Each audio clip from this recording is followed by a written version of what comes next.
New York Mets baseball on Pix 11 is brought to you by Popeyes. Love that chicken from Popeyes. By Empire City Casino. More play, more perks. Earn it all here with MGM Rewards. Ride the thrill.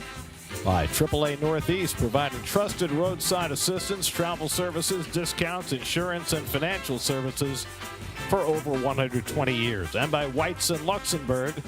Let their family help your family. Score big on authentic gear at MLBshop.com. From official jerseys and memorabilia to hats and hoodies, visit MLBshop.com/Mets, the official source for your Mets gear.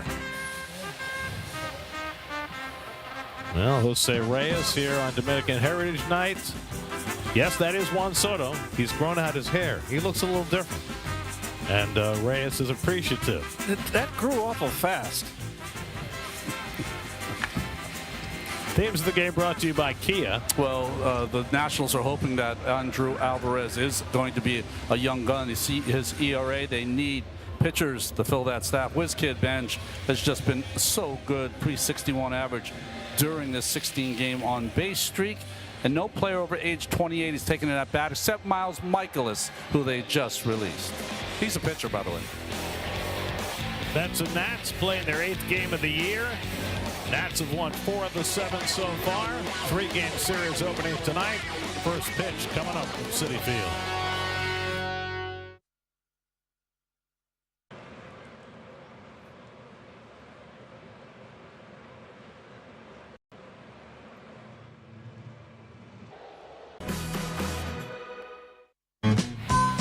You know, there's a big Little League game coming up between Darien, Connecticut, and Bayonne, New Jersey, to see who goes to Williamsport. Darien's going to have to try to keep those 2 6-foot Bayonne kids in the park. Look at those cuties. These are some of the guys who have not made it to Williamsport. Nonetheless, they've made it on our broadcast, and that's something. Nice. The Meteors. Wow, this is that's quite a team. That's Boy, there's a lot of kids not playing, by the way. That's a huge roster. Everybody plays an inning. Okay. Oh, they're gonna grow up to be Savannah Bananas. Yeah, that's right. Boy, our old friend Bill Robinson would not like the hat wearing on the right. That Fernando Rodney. Oh, Smith.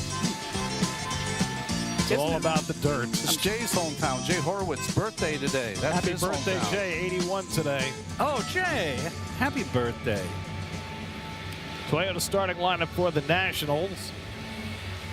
Nasim Nunez playing a Gold Glove caliber second base and leading the major leagues in steals. In fact, the Nats as a team lead the majors in homers. They lead the majors in steals. They lead the majors in runs scored. Nobody's done that since the 1955 Brooklyn Dodgers. Well, Robert Stalker's going to have to contend with that. He's got a sweeper and changeup, but 78% of the time he's throwing one of his 3 fastballs: cutter, 4-seamer, or 2-seamer.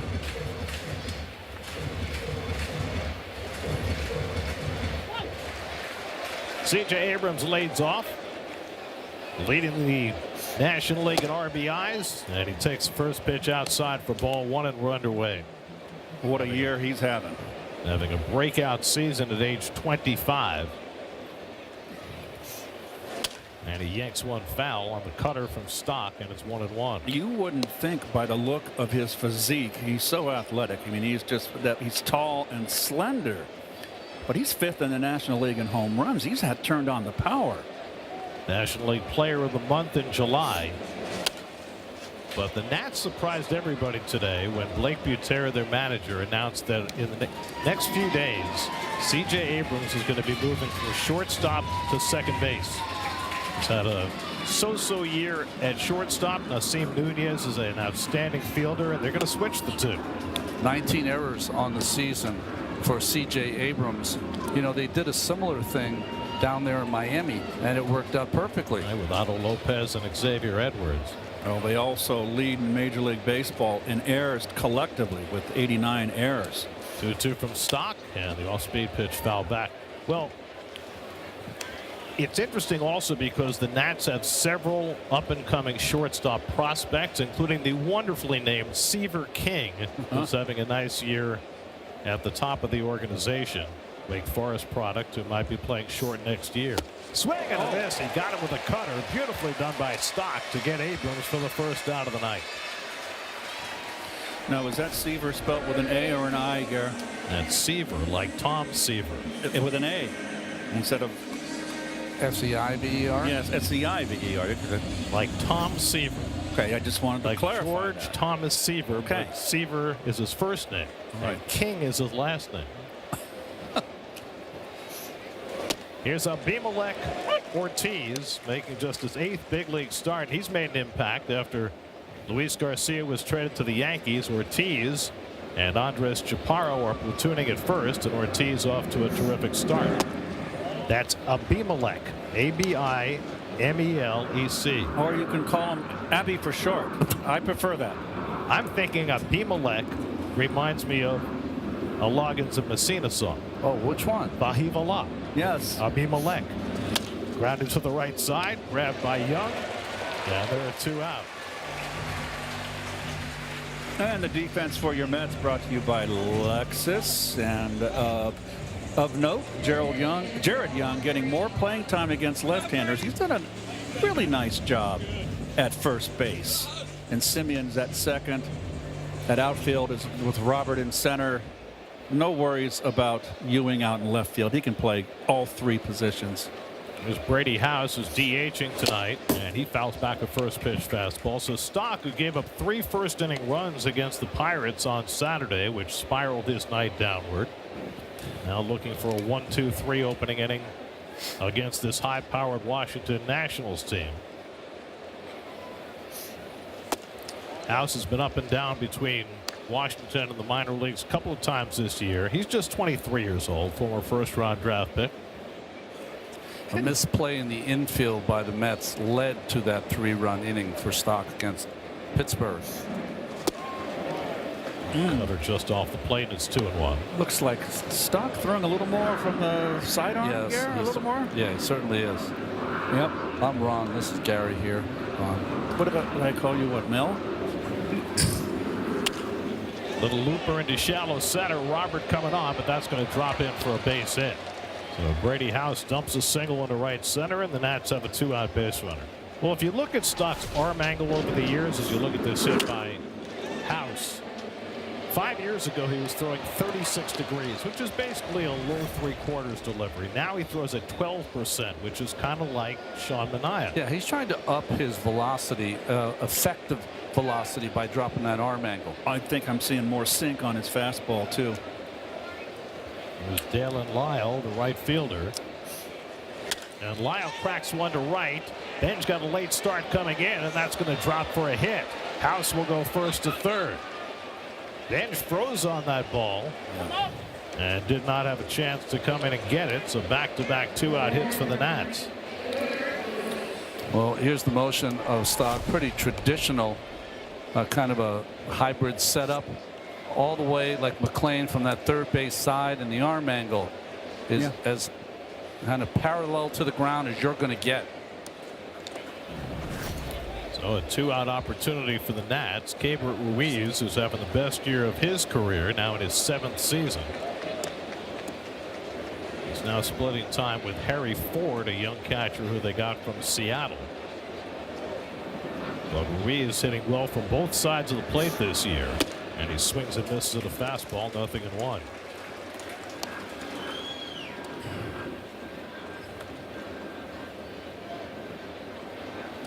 Ruiz is the oldest regular in the lineup for the Nats. He's 28.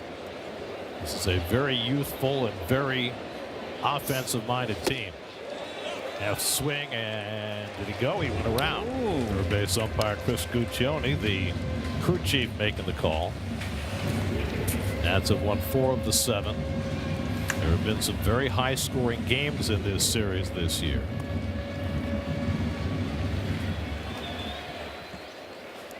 Stock looking for an exit from the first inning. Ahead 0-2 on Ruiz.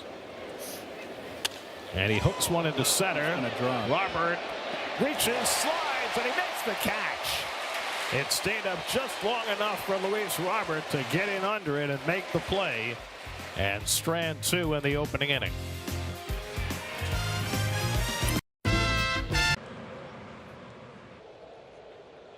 And brought to you by the New York Lottery. Most interesting thing about this batting order is that Alvarez is DHing a second straight game to get a red-hot Torrens in there, and Jared Young getting a start against a lefty. You can see more of that.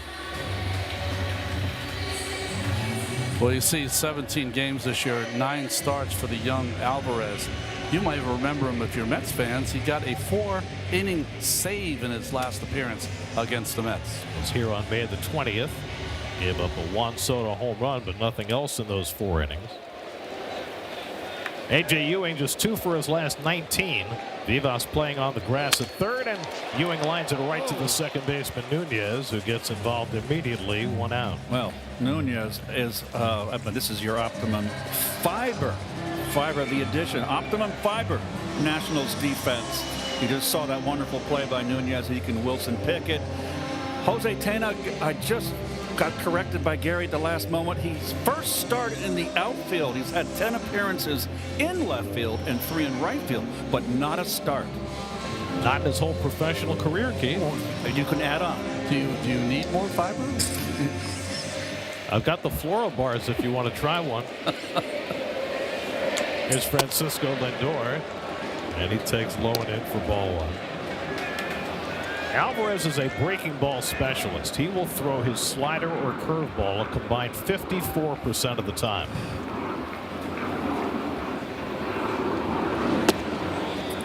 Or curveballs to lefties and sliders to righties. That's some serious moss going on there.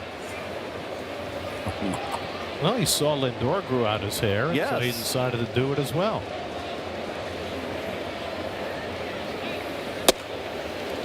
Fastball runs inside. It's 3-0 to Lindor. Over his last 23 games has a .961 OPS, and you can see how much Alvarez loves his curve. He faced a big left-handed lineup in his last start that jumped up to 42% curveballs in his last start. And he misses. Caught the top of the zone. Wow. Didn't look like it, but Charlie Ramos, the home plate umpire, called it a strike, and Lindor disinclined to challenge. There's your umpiring crew: Nestor Ceja, Willie Trainer, Chris Guccione on the bases. Oh, that's it. Here's the plate. Bo Bichette on deck, and it's pulled down to third, handled by Vivas. Stumbles slightly, but throws out Lindor, 2 away. It was interesting to watch. Vivas really aggressively went after that ball. Okay. Throw it in the zone here. Bowling for dollars. The plate is 17 inches. Please throw it within this area. Well, he was a little outside the strike zone. Well, 20 inches now. Here's Bo Bichette, who's hit 12 home runs this year, 4 of them against the Nationals.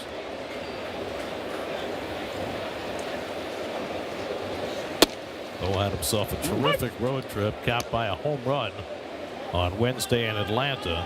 He went 13 for 36 on the trip. That's a .361 clip.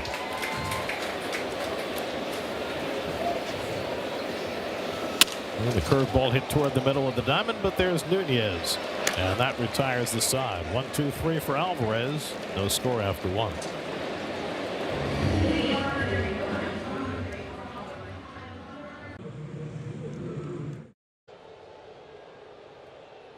Tonight's trivia question presented by Ford. Who was the first Mets player to win Rookie of the Year? Use your phone to scan the QR code on your screen to submit your answer now. In last week's poll, Jefferson Rojas garnered 43% of the vote as the new Mets prospect fans are most excited about, with Sammy Stafura finishing second at 31%.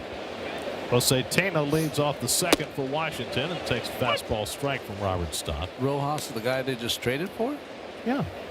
I mean, no one's ever seen him play. Well, they asked who's the new prospect that they acquired at the deadline, who you're most interested in. That pulled down the right field line by Tena, but that'll go foul. The guy who Rojas was traded for, Clay Holmes, had himself a day today at Wrigley Field. He held the Cardinals to 1 hit over 6 2/3 scoreless innings in his second start for Chicago. Swing and a miss, and Stott dialing that up to 97 away to get his second strikeout. 1 down. Well, this is what he can do, Keith. He can add on a little bit on that fastball. He's been sitting about 94, and that one, as Gary said, 97 by him. So 1 out and nobody on now. The switch hitting second baseman Nasim Nunez, and he bluffs the bunt and takes outside. Nunez is not much of an offensive threat, 582 OPS, but when he gets on base, he is maybe the fastest player in the National League and leads the league in steals. Ball and a strike. This big strike zone from home plate umpire Charlie Ramos. And he's called some high strikes. That's the first one that was off the plate, I felt. So he's a pitcher's umpire. Nunez takes a cutter for a strike, and it's 1-2. I mean, the rubber is what, 20 inches wide, 22 inches wide, all the way on the right side. And he goes upstairs at 97 to get Nunez, and Stock looking sharp early. That's his third strikeout, 2 down. Well, he's found for these left-handed hitters in this inning anyways, the hole up and away. Just really, they started their swing way too late. An encouraging start for Stock, and now Jorby Vivas, the former Yankee. He's got a lot of playing time at third base this year, and he takes a fastball strike.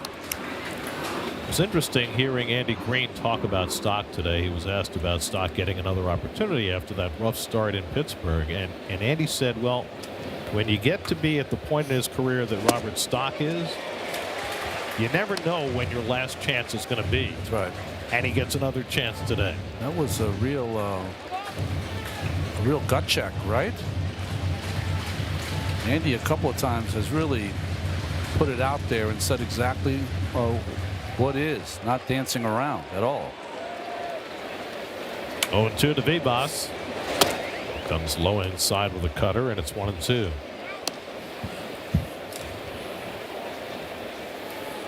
Well, the Nats haven't had a winning record since they won the World Series. They're 3 games under 500 this year, but still in contention. 5 games back in the wild card. You know, Keith, this team's mantra since the beginning of spring training is get the ball in the air. They're trying to hit the ball in the air, not line drives, fly balls. So you can counter that as a pitcher, and Stock has already taken advantage upstairs a couple of times.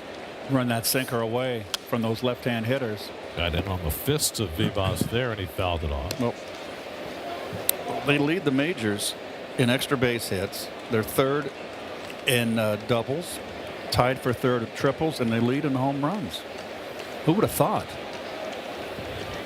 1-2 coming. Fouled away. Well, James Wood took the next step forward this year. He's a superstar in the making. Luis Garcia had the year of his life before they traded him to the Yankees. And C.J. Abrams is having his best year. And they've got other young players who are having their best seasons. Guys like Jacob Young, Keibert Ruiz. Grounded down to first and handled by Young. That retires the side. So Stock with 2 strong innings. No score.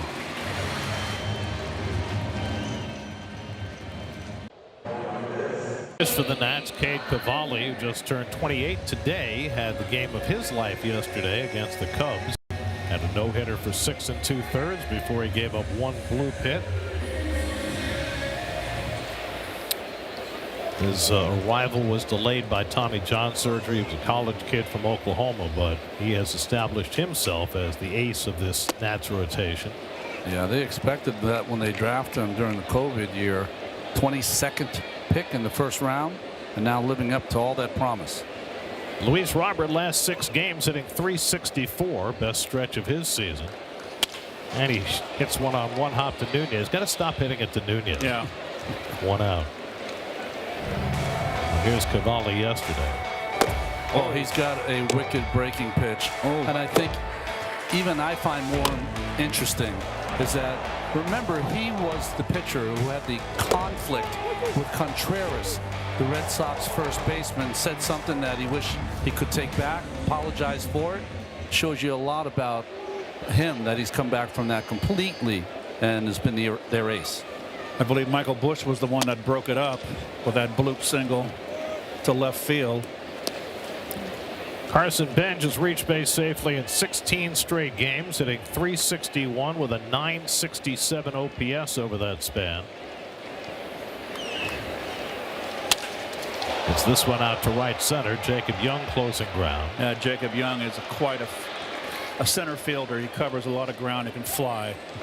Good glove.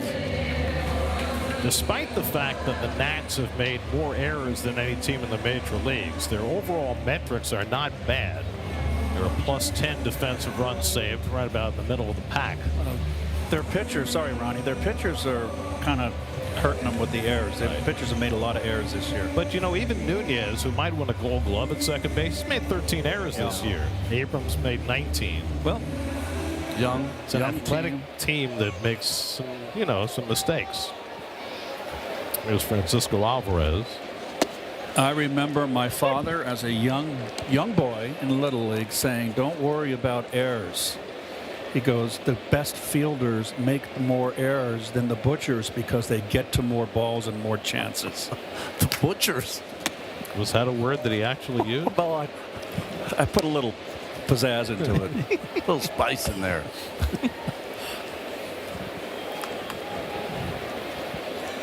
Alvarez DHing for his second straight game. Went 0 for 4 with 3 strikeouts as the DH on Wednesday. And takes a curveball down from Alvarez, 2-1.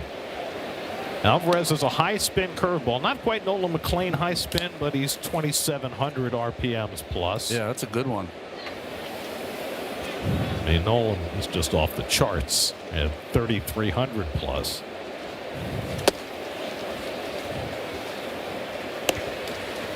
You watch, he calls his own pitches, and he has the pitch comm on his left hip. In the beginning of this year, he used to open up before he'd deliver the ball to the plate. But since he had the pitch comm about halfway through the season, he's keeping that front side closed more, and he's been better. Interesting how he takes a deep breath right there. You just saw it. He closes his eyes and then looks home. The visualization, right? Yeah, I don't know if that's a pattern. We'll find out.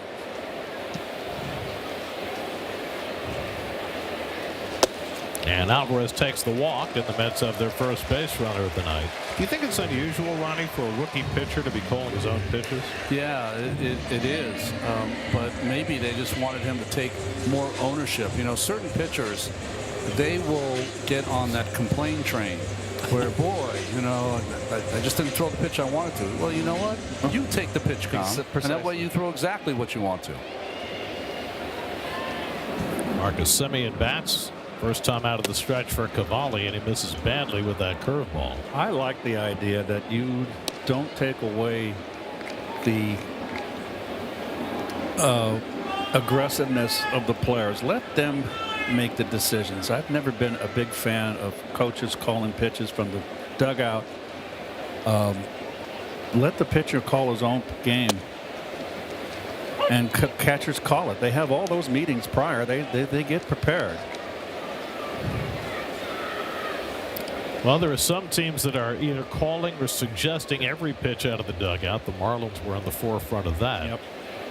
We got a good look at that when they had that miscommunication. 3 straight breaking balls to Semien, and it's 1-2.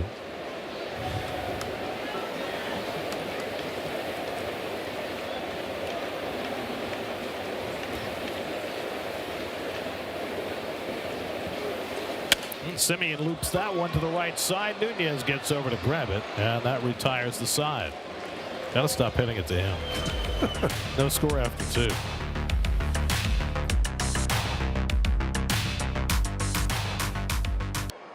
Ups the first 5,000 kids 12 and under at Sunday's game will receive a Paw Patrol backpack.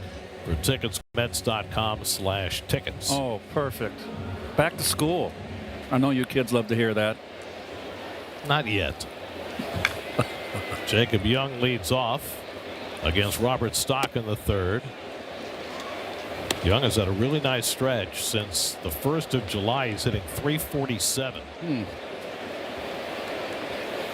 Now in his 4th year, having his best season offensively.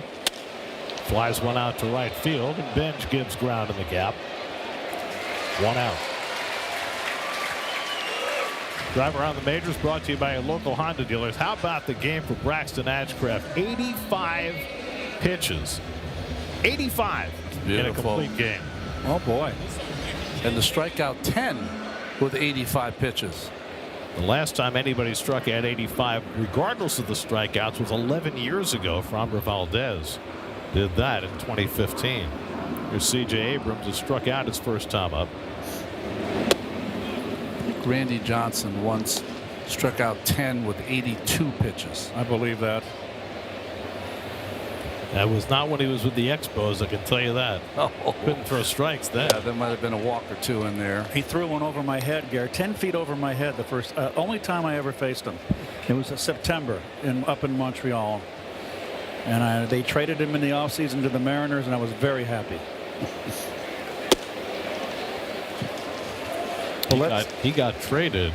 Actually, it wasn't in the offseason. No. It was during the season for Mark Langston. Langston, yes, the lefty. The Expos didn't believe in Johnson, and they thought Langston could help them win a pennant. That's outside, a 4-pitch walk to Abrams. Now he put his base stealing ability on first base. Now the Nats 5 games back. They've lost 10 of their last 15, which has knocked them a little back on their heels. And the fact that they traded one of their best starting pitchers, Foster Griffin, at the deadline, and then they released Miles Michaelis and other of their starters, and traded Luis Garcia, one of their best offensive players, kind of gave you the idea that they were not 100% serious about going for it this year. Yeah, and then the year prior they traded Finnegan, who was in their bullpen, Ferrer, 2 important pieces, and they have struggled out of the bullpen all year. Abimelec Ortiz grounded out his first time up, and now Stock has missed with 6 in a row. Remember, the first time through the order, the left-hand hitters were chasing that fastball sinking away. Abrams took it this time and drew the walk. We'll see what kind of, if the rest of the guys in the order make that adjustment. Grounded toward the middle of the diamond. Lindor lets it go through it in his center field. And runners will wind up at first and third. I think that was a hockey play. I think that Semien came in front of Lindor. But was he going to cover the bag? Let me see. No. Maybe the umpire, someone. Well, no, he just missed it. Open the floodgates, that's all. He just missed it. It's just been a tough year for him since coming back defensively. Well, even early in the season, he's just had a very rough year, probably his worst defensive year, even as his offense rebounds. Now House hits one sharply, that goes into right center, and that'll bring in the first run of the game.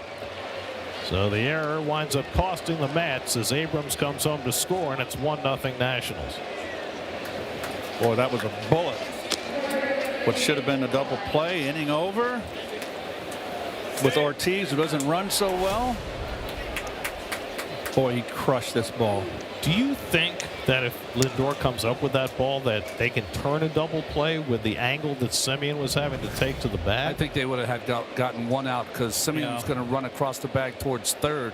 No way to get all the momentum going to first. But there wouldn't be a run in. That's right. Now. Right. 100%. It was Dylan Lyle. And he bunts one back to Stock. He goes to third and gets the out there. I don't know what Lyle was thinking with one out. Neither do I. Stock did a good job finding Bichette and getting it down the market. I don't know what he was thinking up there. He almost threw it away. You heard Bichette screaming 3. That was Torrens. Torrens was screaming 3-3-3, taking charge like he always does. So it's a 1-5 put out for the second out. That's just a dumb play. It is. Well, plus he can hit, he can rake. You're hitting fourth in the lineup. You got 15 bombs, 65 RBI. Swing it. Here's Keibert Ruiz, who had a sinking liner to center that Robert caught to end the first. And he takes curveball low and in for ball 1. Sometimes in this game, you just have a brain cramp. Like bad idea gets in your head. And you get called into the manager's office, and he's going to say, tell me, I'm curious, what were you thinking?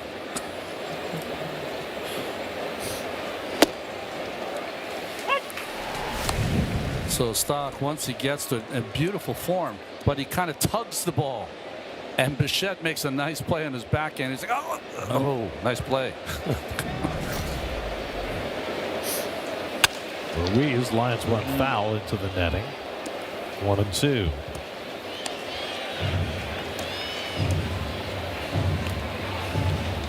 Gabriel Ruiz was the guy they got when they traded Max Scherzer and Trey Turner to the Dodgers. That's 6 years ago now. But time flies. That's for sure. He's been pretty much of a disappointment. They thought that he had a chance, switch hitting catcher, and he's never really turned it on till this year. He's 751 OPS coming into the day. That's the best season he's had. There's James Wood. That's their superstar. He's out with an oblique. He took some swings today at about 60%, they said. Tell him to lay off the sit-ups. Well, Sandy Alcantara finally gave up a run. He had gone 25 consecutive innings before the Reds nicked him. It's Chase Burns pitching for Cincinnati. 2 on, 2 out, 2-2 to Ruiz. Bounces that one foul. The Reds got just terrible news. Hunter Green is going to undergo his second Tommy John surgery. Just a guy important to the sport. Again, going to be out.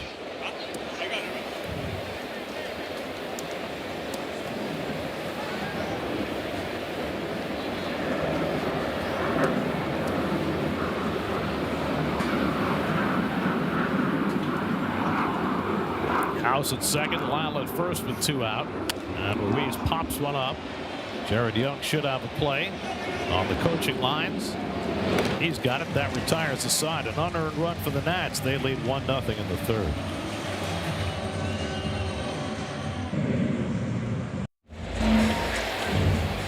What do we got going on here? We got a little cheesesteak. We got stuck meat. That's what we got. Oh, he's just destroying that. Well, that's how you make a cheesesteak, my friend. I mean, call it chopped cheese. That's more of a New York bodega thing. Okay. Oh. Jared Young leads off against Andrew Alvarez, 1-0 Washington. So I asked Andy Green today, I said, organizationally, do you have to see Jared Young get consistent at bats against lefties this year to see what you have for next year? He said, fly ball out to left center field, and Jacob Young is there to retire Jared Young, 1 out. And he said he's going to play against some lefties. There are certain lefties who are very tough on left-handers that he'll sit against. He said, but we know what we have, and we have a guy who's going to get playing time against righties. Wow. So we'll see. I mean, he's had a fabulous year from what expectations were. And the DH, you don't have such moves late in the ball game like when the pitchers used to hit. But he's a good guy when he's not playing to have off the bench. And Luis Torrens picks up where he left off on the road trip. Now 7 for his last 14 with 3 home runs in that stretch.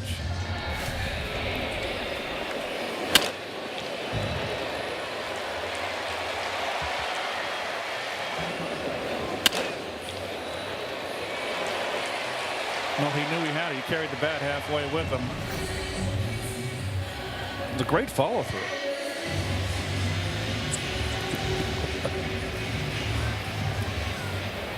So 1 out and 1 on. Now A.J. Ewing, who lined out to the second baseman his first time. Chops one foul. Interesting spot for Vivas to be playing at third base. Very wide of a line, but at the edge of the grass. Actually, I don't like that lefty on lefty because you're doing your best to keep your shoulder in. Right. And cut and slash. Yeah, cut and slash to that left side. Particularly really get over with 2 strikes. Let's check in with Steve Gelb. Steve? Guys, A.J. Ewing said he's been feeling just a little off with his swing lately. Actually spent a lot of time yesterday on the off day looking at old video trying to figure out what was wrong. And he said it's really the same thing that always happens to him when he gets into a little bit of a slump. And that's just, instead of being direct to the ball, he's got a little bit of a loop in his swing. And so I asked him how he works on that. He goes, I don't want to think about my swing mechanics when I'm up at the plate in the game. So for me, it's all about the cage work. And I thought you would love this, Keith. for him, when he's at his best, he said he's hitting the high fastball the opposite way. And so in the cage, that's what he's focused on. Line drives the opposite way. And if he's doing that, he knows his swing is right. Goes down swinging on the slider. And that's the first strikeout of the night for Alvarez. 2 out. That's a little smaller breaking ball. He's on that side of the ball and kind of sweeps it over there against Ewing. It's more like a slider. Yep.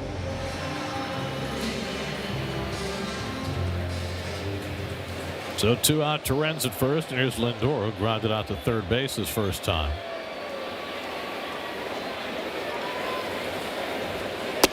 Boy, against the Mets right-hand hitters, they are playing their left side of the infield way shifted. Well, it's a big pull. You're right. It's all those curveballs, you know, that he's throwing down and in where it's going to be put in play on the pull side. He's a soft tosser, too. Vivas right along the line, and Abrams way over in the hole.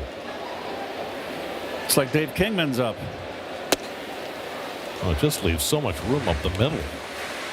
That would be how, when I was a Cardinal, Gary, we would have Ozzie playing over there. Not as much because Ozzie had such great range.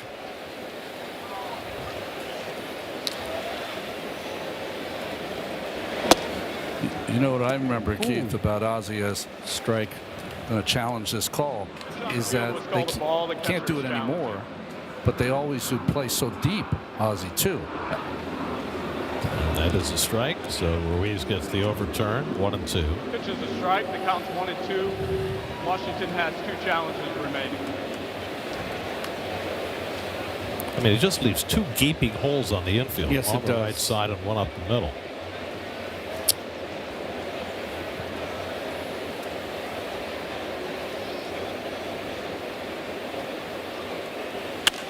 And Lindor skies one into left. Tena playing his first professional start in the outfield, handles it like it's nothing.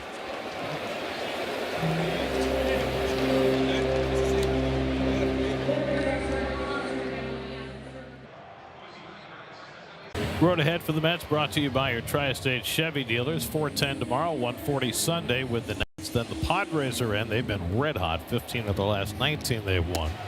Then the Mets go to play the division-leading White Sox for 3 and come right back home for the final week in August. Boy, I like these shots. Out in Astoria. Nice. Outdoor dining. You can probably have more different ethnic foods in Queens than anywhere in the world. Especially in Astoria. Astoria, Jackson Heights. Yep. Nice. I'll be right back, guys.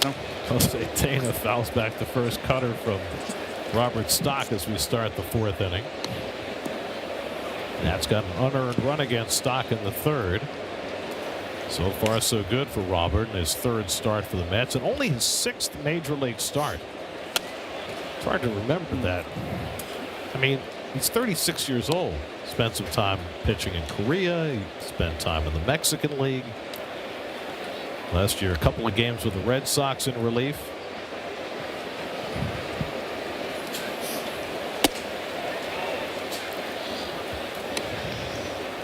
Second-round draft pick out of USC in 2009 by the Cardinals, who drafted him as a catcher.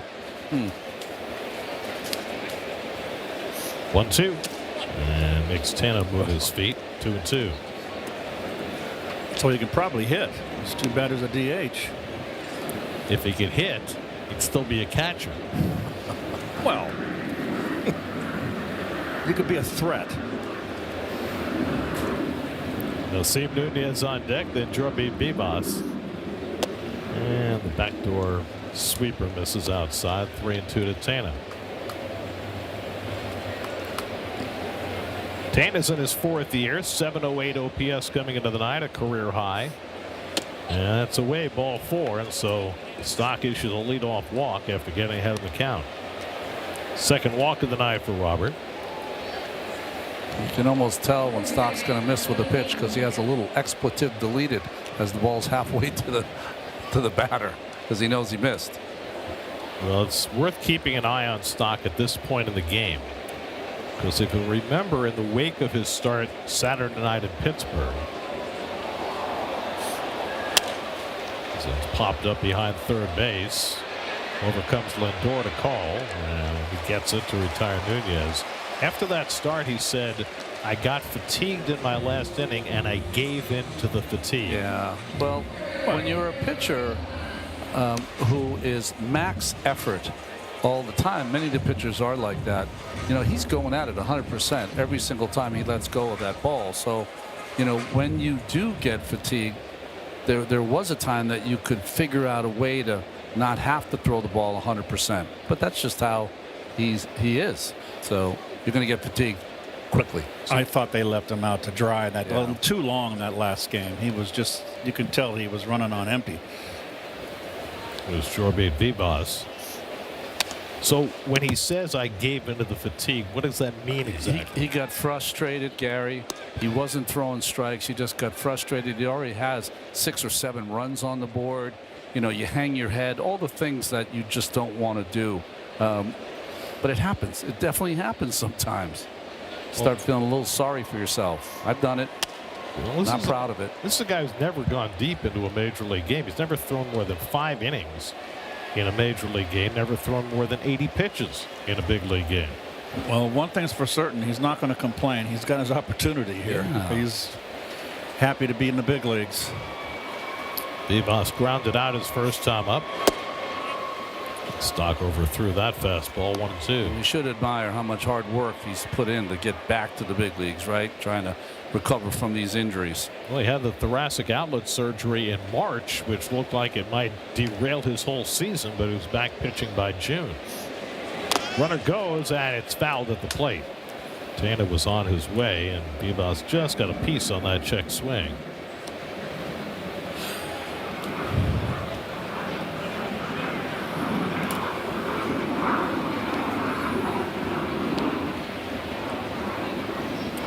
The Nats are the youngest team in the majors, and they got younger when they released Miles Michaelis this week.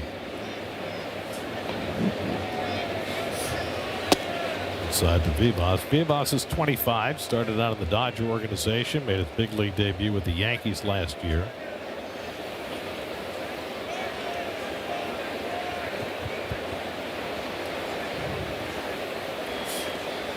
And Stock strikes him out with the changeup. 4th strikeout for Stock, 2 out of the inning. Yeah, his soft stuff has been much better than it was in Pittsburgh. He could not find the plate. This one down and away.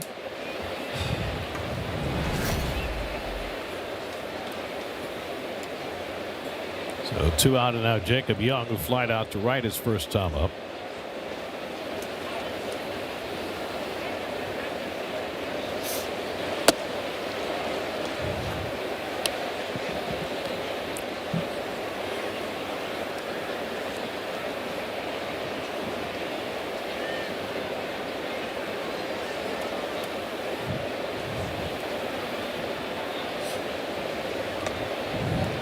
Before tonight, Robert Stock had faced the Nationals only once before, and that was 6 years ago for 2 innings. So there's nobody in this Nats lineup who had ever faced him before tonight. Maybe in spring training, but not in a major league game. And Young skies one out to left. Back a few strides goes Ewing. He's got it lined up, and he's got it to retire the side. A walk and 1 left. Still 1-0 Nats in the 4th.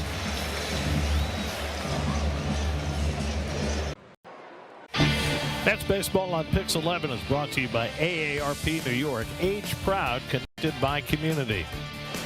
By Umberto's, home of the Grandma Pizza. By Blue Chew Gold, knock it out of the park every time.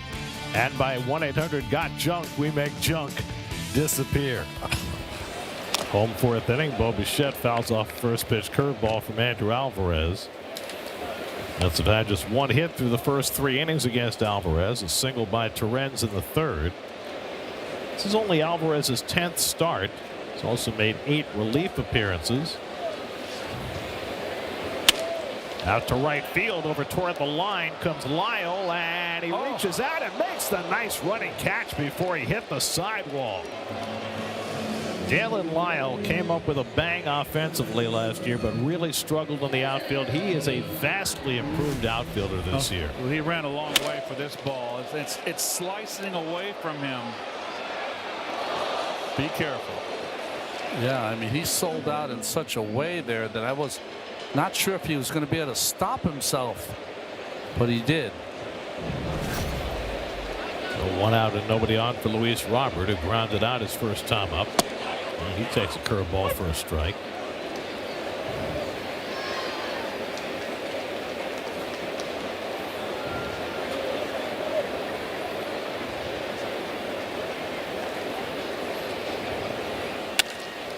Pulled down to third. We've mentioned some of the terrific pitching performances yesterday in baseball. Cade Cavalli, Braxton Ashcraft. How about the Tigers, led by Cater Montero, pitched a shutout with no strikeouts. First time that happened in a big league game since 2014.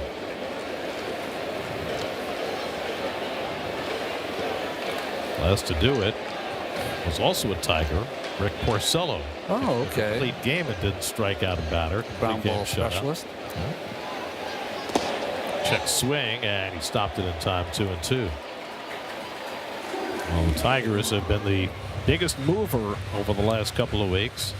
They were 11.5 games out of the wild card of the division on the 1st of June, and now they're 2.5 out in the division and sitting in the 3rd wild card spot. -2 of their starters, Skubal and Mize. Pretty amazing. You know, I'm just thinking out loud. I don't know if this is a fact, as they're down to the White Sox today, 6-3. That's a big series. You think the guys in the clubhouse just got sick of talking about Skubal every single day? Where's he going to go? I'm sure there's a piece of that. And the other thing for the Tigers is they got rid of those 2 starters. And it's poked out to right field, and Lyle right there, 2 out. They had Jackson Jobe coming back from Tommy John. He was a huge prospect before he went down last year, and he has come roaring out of the gate for them. He has. Troy Melton has been pitching well for that team as well. By the way, speaking of shutouts with no strikeouts, it's only happened once in Mets history. 1969 in Atlanta. Ironically enough, it was a game started by Nolan Ryan. No way. Wow.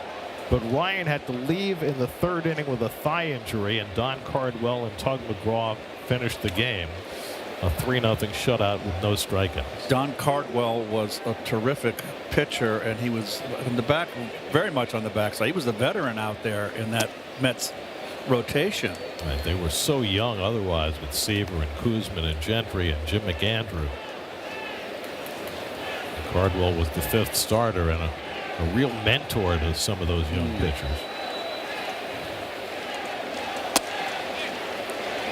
The knees for a strike, and it's 1-2 to Bench, who flied out to center his first time up.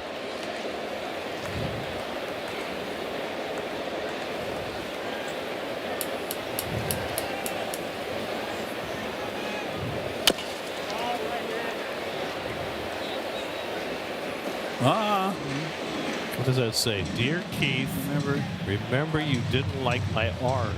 Oh, she's working on the R's. Well, look at the bottom. This is how she's the R for girls. That's a terrible R. So you're saying even though she worked on it, you're still dissing her? Oh, that's like the old school when we first started learning how to write. Remember? Print? Yeah, with the line paper. Yes. Dotted lines. Bench goes down swinging. 2nd strikeout for Alvarez. We've played 4. 1-0 National.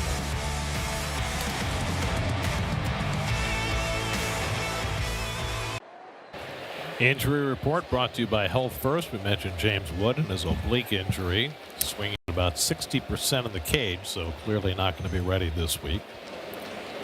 3rd time around the order for Robert Stock, and he gets the curveball in for a strike to C.J. Abrams. Abrams was struck out, then walked and scored the only run of this game, an unearned run in the 3rd. It's a big inning for Stock here. 3rd time through the order.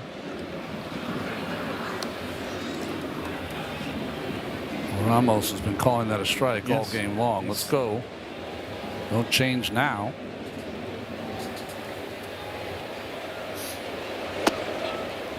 Abrams takes the changeup low and in. 2 balls and a strike. Stock has walked 2, struck out 4, given up just 3 hits over the first 4 innings.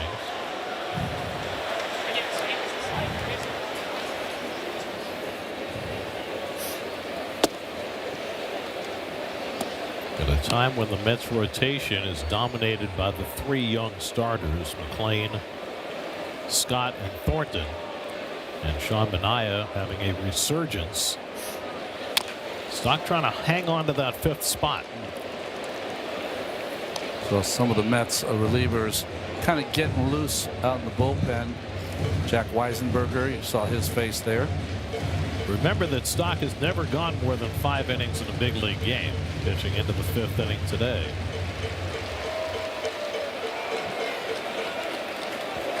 Three and 2 to Abrams with Ortiz on deck, and he lifts one foul. C.J. Abrams, who came up in the Padres organization, came over in the Juan Soto deal, and he has had himself a career year. Big improvement against the left-handers, as you see the OPS from previous 4 seasons.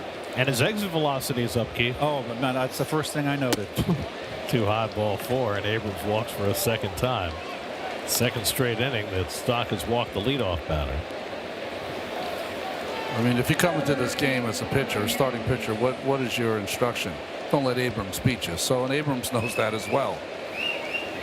Leading off an inning with 23 stolen bases, going to keep him off the bases. Here's Abimelech Ortiz, who hit the ground ball that Lindor couldn't handle in the 3rd, leading to the only run.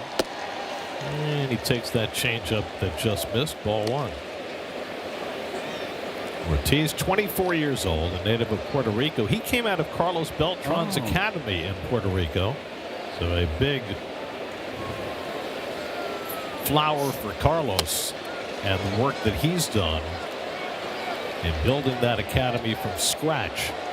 It was his dream to try and enhance the opportunities for Puerto Rican players who had kind of been left by the wayside over the previous few decades, as the Dominican Republic and Venezuela kept funneling players to the big leagues.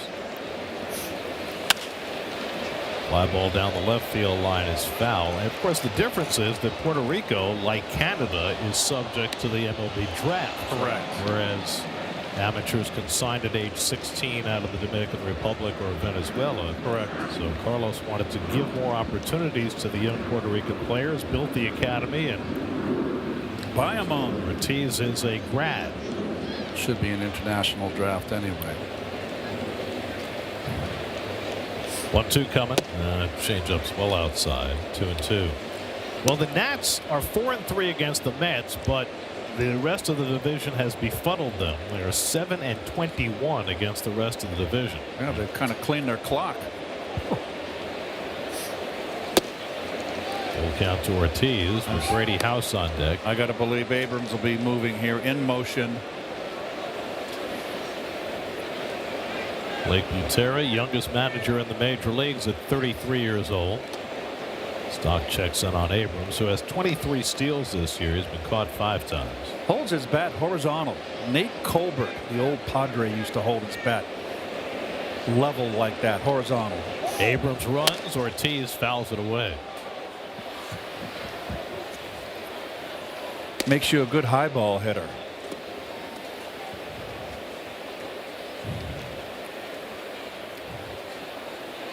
Stock reaching that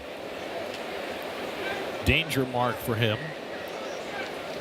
80 is his top pitch count ever in a big league game. He's at 77 now. 3-2. Abrams runs again, and Ortiz fouls it off again. That was a good swing there by Ortiz. He was on that one. Oh, 2 straight little backdoor sliders, tiny little sliders on the outside corner.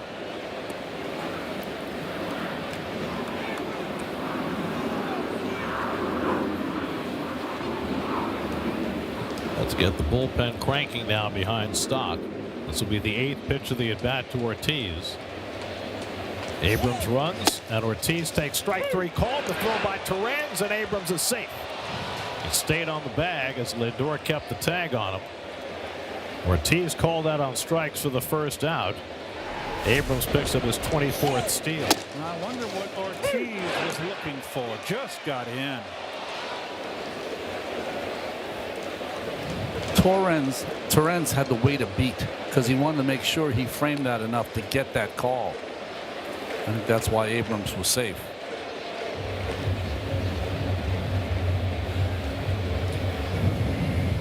Held that firmly on the bag. Nate Lavender, who's been terrific in his few outings since coming off all the elbow problems he's had, getting up in the Mets bullpen. Justin Willard out at the mound to talk to Stock before he faces House. You got the right-hand hitter coming up and the left-hand hitter Lyle on deck. Lavender has faced 12 batters since coming to the major leagues, or coming up with the Mets, and 5 strikeouts. The first 18,000 fans at Monday night's game against the Padres will receive a Bo Bichette bobblehead, compliments of Hyundai. For tickets, go to Mets.com/tickets. Did we mention how happy we are to have Russ Relkin back in our booth tonight? Russ went through some medical issues, but he is back. I think with his sourpuss. There he is. Hasn't changed a bit. Yeah, he might really be feeling that light right now. You know, the best part about the act that Russ plays on TV is that it's about the opposite of his actual personality. Well, Russ is pretty mild-mannered, I think. That's what I mean. He's, you know, he's not stone-faced. He doesn't in real talk life. too much. That's no, but he's a good listener.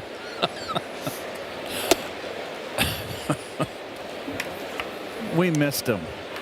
That is for sure. And we're glad to have you back, Russ. Russ is the kind of guy that the entire press dining room missed him and couldn't wait to see him again.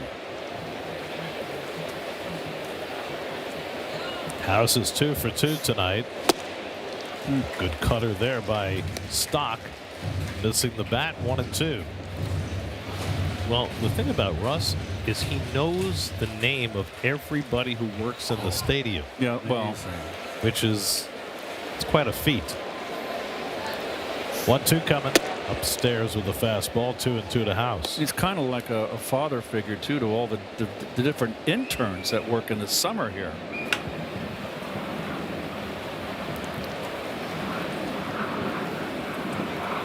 Okay. And House gets hit on the hand. So that'll put 2 men on. Now, will they go to the bullpen here with the left-hand hitter coming up? 84 pitches. That's a new career high for Stock, and that's going to be as far as he goes. So Stock really acquitted himself nicely today after a nightmarish start in Pittsburgh.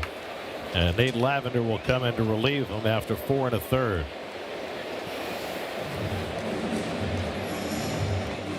Run against Stock's ledger so far. 1-0 Nats in the 5th. We'll be right back.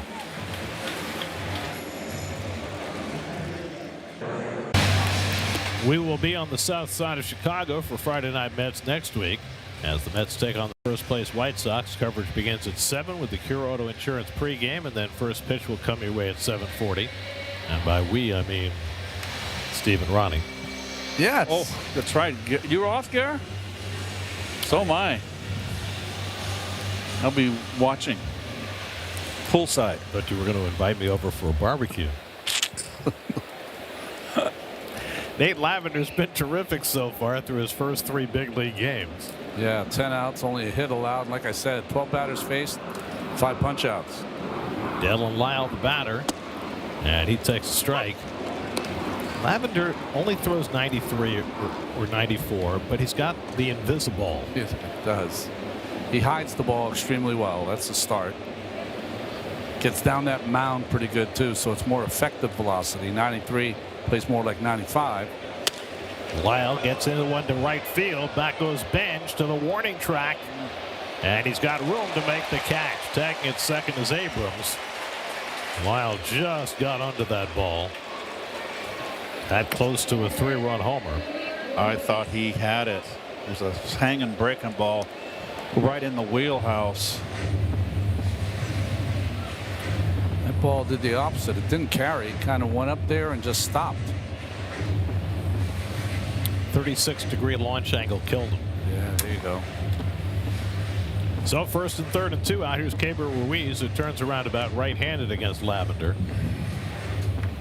Ruiz has been about the same year left and right this year, which has not always been the case. He's hitting 282 as a right-hand batter this season. 0 for 2 tonight. Abrams at third, House at first. And Ruiz flies one out to center, and Robert going back. He has it measured. And that retires the side. Lavender gets 2 fly ball outs on just 3 pitches to get us through the top of the 5th. Still 1-0 Nats.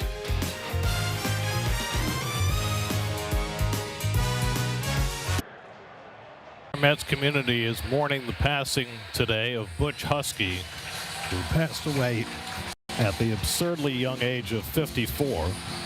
Butch came up with the Mets first in 1993, had his best year in 1997, and 24 home runs that year. He was mentored by the Mets hitting coach Tommy McCraw, who really took Husky under his wing. And Butch was a soft-spoken, delightful man, and he's going to be missed terribly. I'll never forget Butch's first game in the big leagues. He was called up in September of '93. Joined the Mets in Houston. Was in the lineup that night, playing third base and batting 7th, facing Darryl Kyle, who threw a no-hitter that night. Butch struck out all 3 times up, and in the clubhouse after the game, he was disconsolate. He figured it's always going to be like this. And they had to tell him, no, Darryl Kyle is one of the best pitchers in baseball. Don't feel bad. Butch had some nice years for some not very good Mets teams in the mid-90s. Francisco Alvarez takes up and in 2-1. He was grandfathered into the number 42, which was retired across baseball in 1997. He continued to wear 42. He was not the last Met to wear 42. Mo Vaughn wore it after he did, because he had been grandfathered as well when he was with the Red Sox. But Butch was so proud to wear 42 because he wore it for Jackie Robinson. That's why he had taken the number in the first place.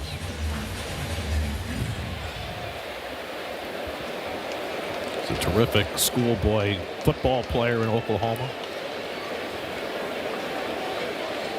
3-1 to Alvarez, and Francisco draws a walk. That's 14 walks in Alvarez's last 15 games. Ruiz is going to challenge that ball for a call. The catcher is challenging. I think it's going to be a ball. It's going to be very close. If it's not, he's got to come all the way back and put his equipment on. Wow. That was just caught the strike. The tip of the outside corner. Count is 3-2. Washington has 2 challenges remaining. Ruiz has got 2 calls to go his way. And so Alvarez comes back, has to put the shin guard back on and the whole rigmarole.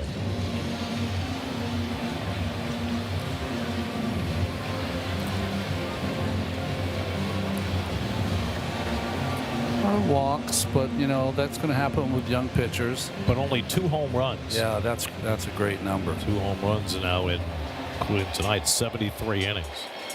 So Alvarez v. Alvarez. 3-2 to Francisco. He carves one foul, and that'll go out of play. Alvarez, Semien, and Young against Andrew Alvarez, who's allowed just 1 hit through the first 4 innings. Jonathan Pintaro was up in the Mets bullpen after Nate Lavender got the final 2 outs in the 5th.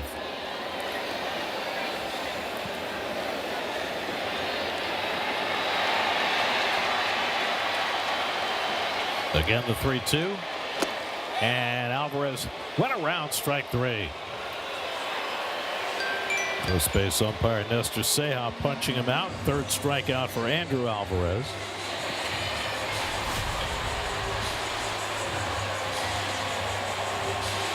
Yeah, he did.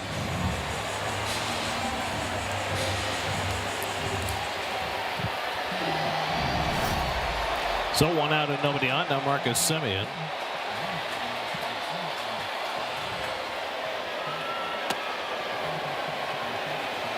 I believe we have a wave going through Citi Field.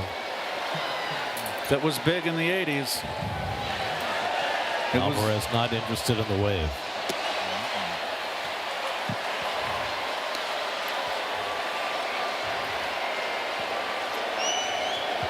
It's fireworks night.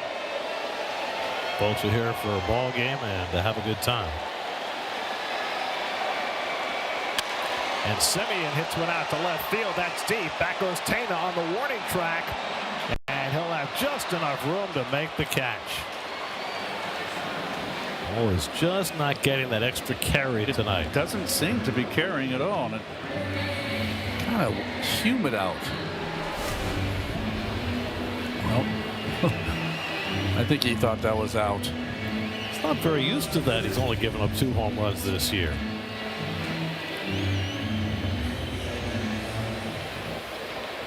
Well, we mentioned how prevalent his breaking ball is, and curveball's been his biggest weapon tonight. Here's Jared Young with 2 out. Well, almost 50% with his fastball, 2-seamer and 4-seamer, so he's setting up his secondary pitches very well.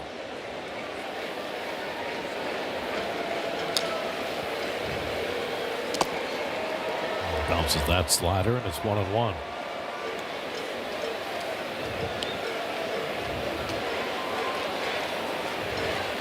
There's Pintaro. He rejoined the Mets in the last series in Atlanta when Devin Williams went on the injured list. With Devin hurt, the turnover of the Mets bullpen is complete. Yeah.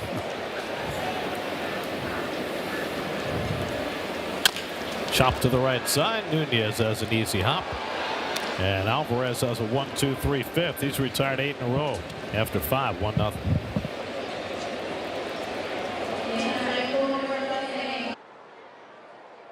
Noted Met fan Donovan Mitchell is on hand tonight. Why is he a Mets fan? Well, his dad worked for the Mets for 30 years. Also known as Donovan. Not Spider. That's Spider. Jonathan Pintaro will come in to pitch the 6th inning for New York. Boy, important appearance here for Pintaro. He's had some appearances late in the game when the Mets have been up or down, but this one in the heat of battle. His last outing was in Atlanta. There's Donovan Sr. next to Donovan Jr. See, when you're an all-world NBA player, no pizza for you. I remember when Donovan Mitchell Jr. It was Jay Horwitz. Happy 81st birthday, Jay.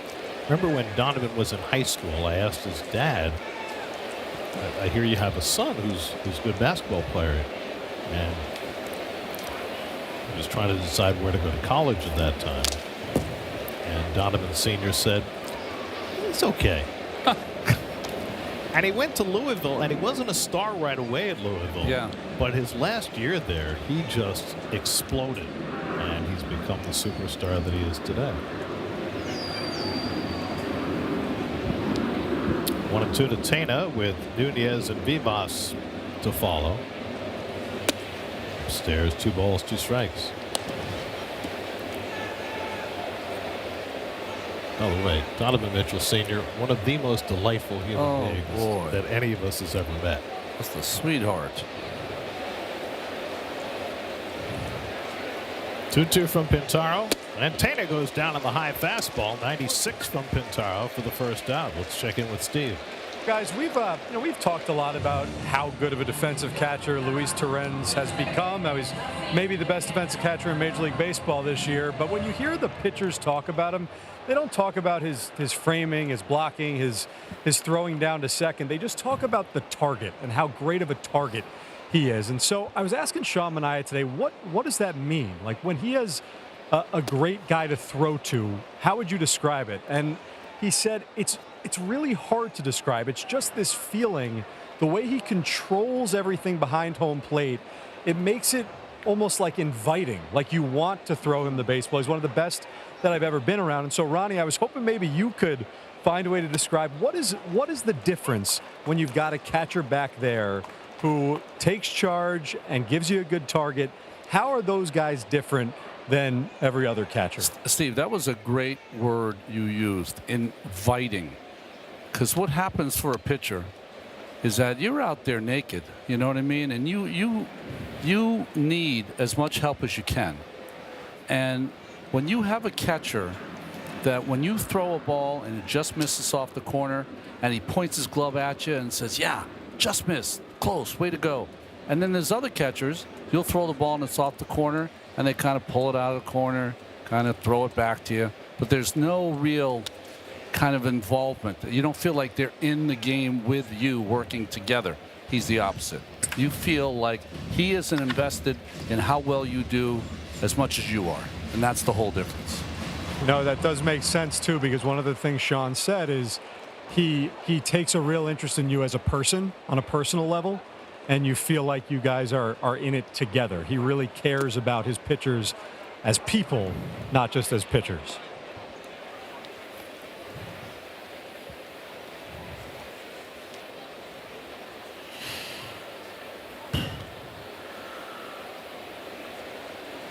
Two and two to Nasim Nunez. Pulls that off his foot, a foul ball. Early in my career, before we got Gary Carter, we had a guy named Mike Fitzgerald, and I just liked Mike. Mike and I just got along so well. Fitzy was great. He's one of my favorite catchers to throw to because he was just pulling on the same rope you were. Now, when Gary came, because Gary was such a big star, that, you know, there was some butting of the heads occasionally because he was alpha squared. You know, like you weren't going to call the game. He was calling the game. And luckily for us, we paid attention because he was unbelievable. But it took a few starts before you kind of tapped into Kidd in the way he kind of took over a game. I think you have to appreciate where Torrens has come from, too. Rushed to the major leagues as a Rule 5 pick. That's ball 4 to Nunez. So you got the league's leading base stealer aboard now. And he was not a great defensive catcher when he first signed, or when he first came to the big leagues with the Padres. He was an unfinished product and had to work at it. Yeah, he was bat first, right? Catch second. Well, whatever he's done it perfectly. He's just a delight to watch play the position. Well, he's got a challenge here. Nunez 40 steals on the year, and Pintaro keeps an eye on him. Note that Torrens made a motion pointed over at first base. That's the guy we told you about. That's it. That guy's, keep an eye on him. Shorter lead this time for Nunez after that throw over. And Vivas hits one under the glove of Pintaro, smothered by Lindor, but he has no play. So seeing eye base hit for Vivas, and there are two men on. Well, Lindor got there. He just couldn't come up with it. If he doesn't, if this ball gets through, it's first and third. But that's off the, off his glove. Well, Torrens here has got to remind Pintaro again, because this is a double steal waiting to happen. You also got a guy at the plate in Jacob Young who loves to bunt. Bunt, and he also is not afraid to take a pitch. The shed is in on the grass, but he has to keep an eye on Nunez, the runner at second. And Young takes up and away, ball 1. Let's see where this ball first connects with the glove.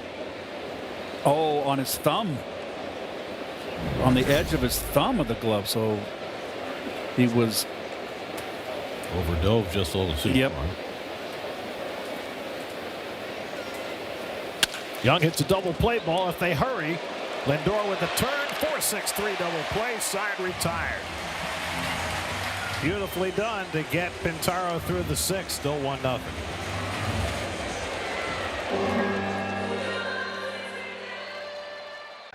Hall of Fame catcher Gary Carter. There he is as a Montreal Expo. That's where he spent the first 11 years of his career. He established himself as the best two-way catcher since Johnny Bench. He was quite a player. Both ends of the field. Of course, always had the gear on, Ronnie. The gear always looked a little small for him. Good shot of you two there. One of my favorite photos with Gary. That was at Dodger Stadium. Hojo drove us both in with a double. That put us ahead in that game. We wound up winning. So you're pointing at Hojo? Way to go. We're both pointing at Hojo at second base. That's cool. Luis Torrens has the only hit for the Mets tonight, a single to center in the third. Andrew Alvarez has retired 8 since. And he goes low and away with a changeup, and it's 1-1. Well, I knew when we got him in the offseason, I was absolutely thrilled. He was really the final piece that put together that 80s ball club. Chopper back toward Alvarez, who sweeps it up awkwardly and then throws a hand grenade to first base. Jeez. Do not recommend doing either one of those things, but it worked for him. Left-handers sometimes are a little goofy. Comes up on this and just soft tosses. I mean, just. Oh boy. First basemen don't like that either because the runner's bearing down on him. Like a quarterback on a sprint out, throwing on the run. Right, hit the tight end. It's an Expos jersey, which Ronnie wore proudly for 3 weeks. I have one. I have a Expo jersey still at home and an Expo hat. Powder blue jersey and that jersey.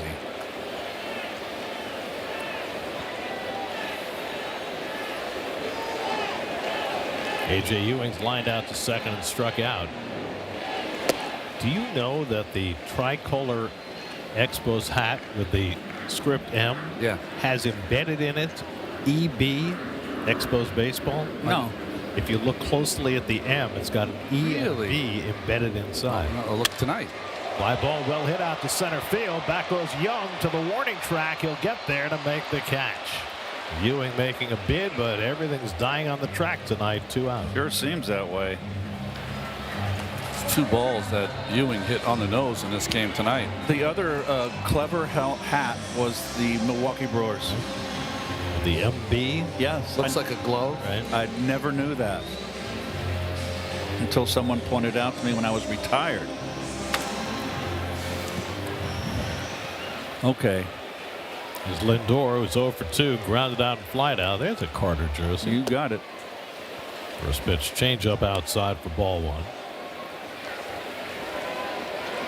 Well, Alvarez came in to this game with a 52% ground ball rate. But it's been mostly fly balls against Alvarez tonight. 7 outfield putouts behind him among his 17 outs.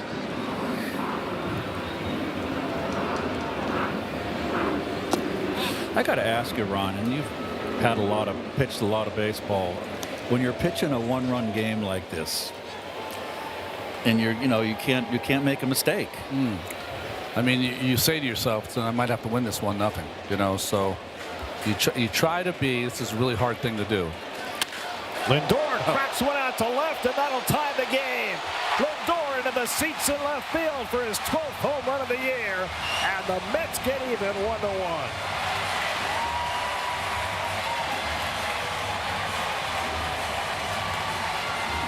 Can't win it 1-0 anymore. Keith, I was going to say, you try to stay aggressive, but also keep the ball in the park. Yep. Only the 3rd home run surrendered by Andrew Alvarez in 75 innings this season. Mets have come close with a couple of long fly balls, but Lindor made no mistake. Well, Lindor from the right side is a high ball hitter, is where he likes it, and that ball was out over the plate.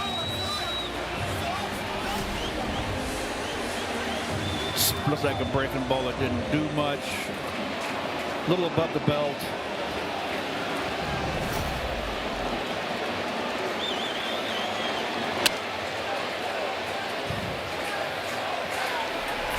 The grip of this breaking ball, he's on the side of it. I don't think it was a curveball. I think it was the slider down and in, and it just sat on a tee.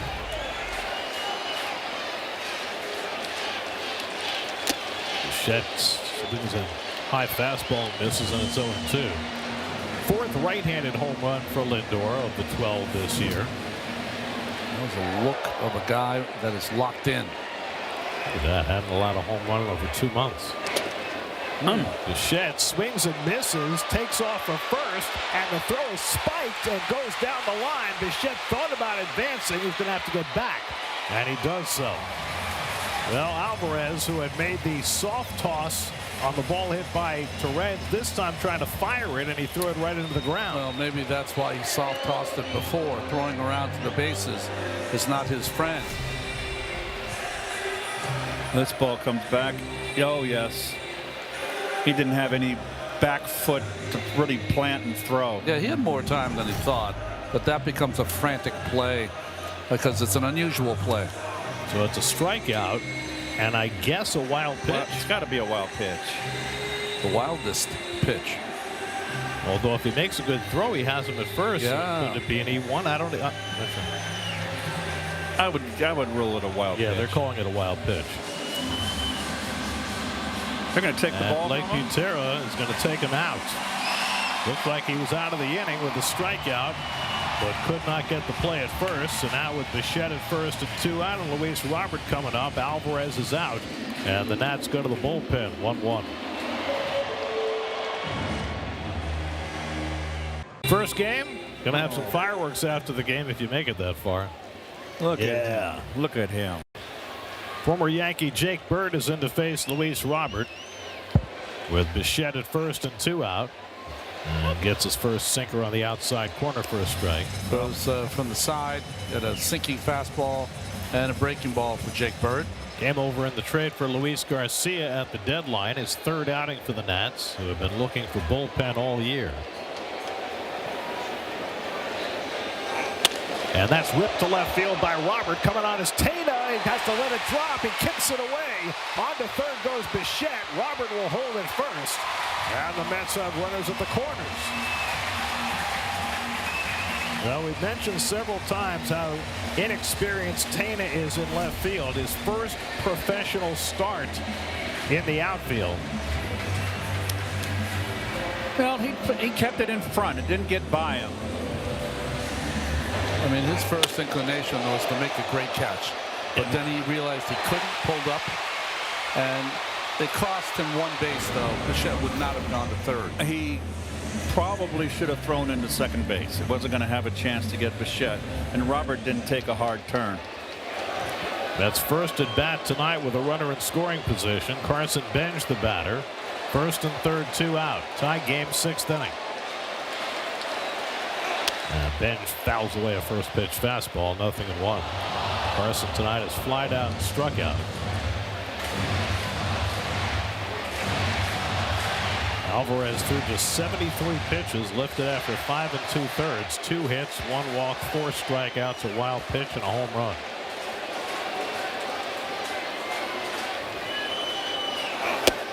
Benj takes a fastball away, and it's 1-1.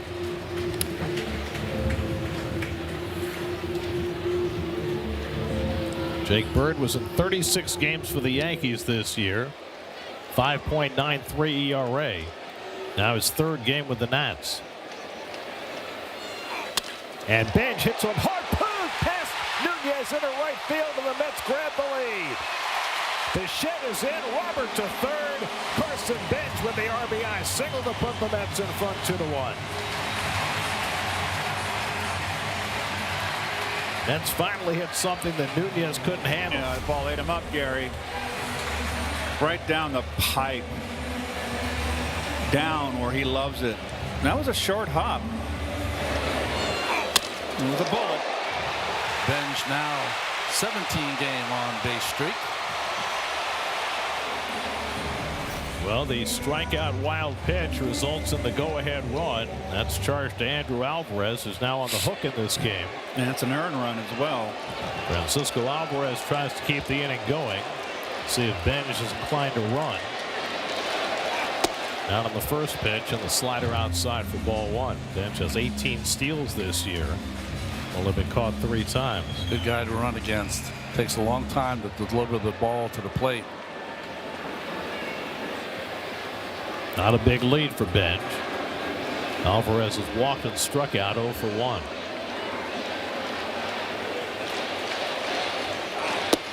Takes a slider for a strike, 1-1. So Bird has come in and given up back-to-back hits to Robert and Benj. And the Mets have taken their first lead of the night. Alvarez wasn't happy to be taken out. He's probably less happy now. Right. And Francisco takes a sinker that misses low and in. 2-1. Well, we talked about the pitching staff of this Nationals team. 14th in earned run average. The bullpen also 14th, almost a 5.00 earned run average. Yeah, it's 14th, but it's really 15th when you consider that 15th is always going to be Colorado. Yes, Right. I mean Colorado. Yes, exactly. 31 blown saves, on and on and on. 3-1 to Alvarez. Has already drawn a walk in this game. 14 walks in his last 15 games.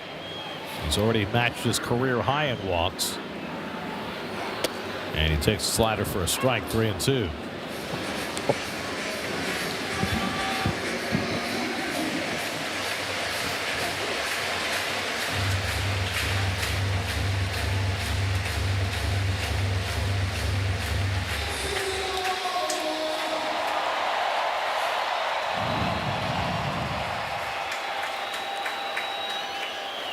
Three and 2 to Alvarez. Benj will be running. They continue to hold him on. And it's on the outside corner. Got him looking at a slider. Inning over. Mets take the lead with 2. Lindor with a home run. It's 2-1.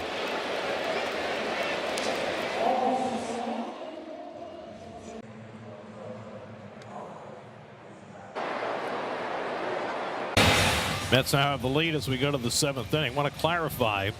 We did not realize it because there was no announcement made, but before that last half inning, the Nats moved Dalen Lyle from right field to left field, so it was he who misplayed that ball Right.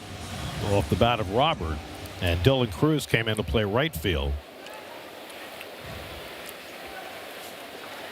Top of the batting order for the Nats in the 7th. C.J. Abrams has walked twice, stole a base, and scored the only Nats run, and he flies one out to center. Should be easy for Robert. One pitch by Pintaro, one out in the 7th. Pintaro worked around a walk and an infield hit in the 6th by getting a double play ball. Being asked to go a second inning, Nate Lavender got the last 2 outs in the 5th after Robert Stock turned in his best start to date, 4 1/3, 1 unearned run. Ooh. Abimelec Ortiz takes a strike. Ortiz is 0 for 3. Just his 8th start in the big leagues. And he loops that one into shallow right. In comes Benj. He dives and makes the catch. Beautiful sliding grab by Carson Benj for the 2nd out.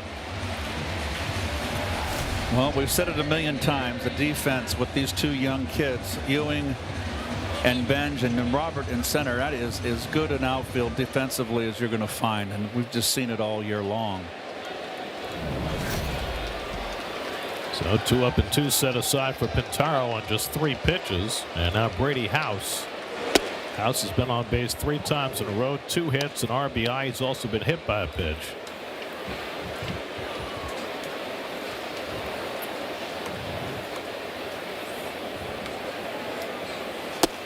And House takes a cutter for a strike, 1-1.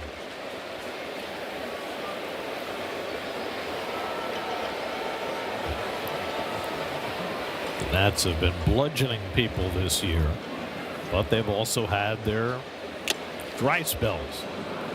That ball hit on the fly. The umpire, Ramos, behind the plate. Did Torrens get a piece of the glove on it? Maybe. Not really. Oh, he missed it. That got him.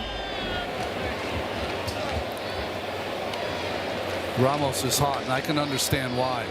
Because Andy Green was trying to argue that it's a foul ball, and Ramos is like, it's not a foul ball. It hit me straight in the head.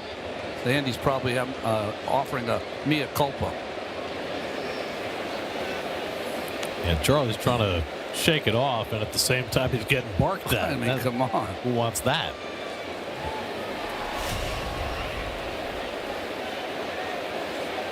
He just didn't get the glove up in time. A little more hop on that fastball from Pintaro than Torrens was expecting.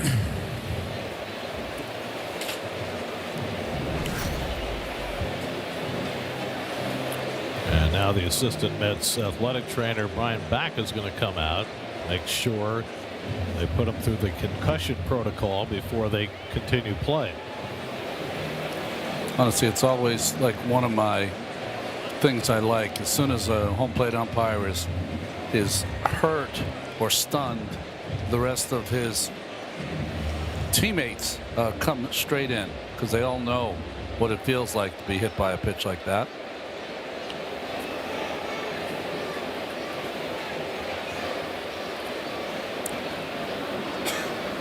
2-1 on the count to House with 2 out.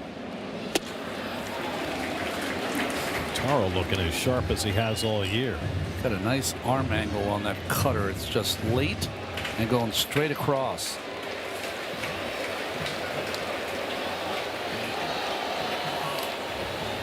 Two coming to House, and he takes it to the house. Strike 3. Second strikeout for Pintaro. He's thrown 2 scoreless innings. Carson Benj gave the Mets the lead with a hit and helped preserve it with a sliding catch.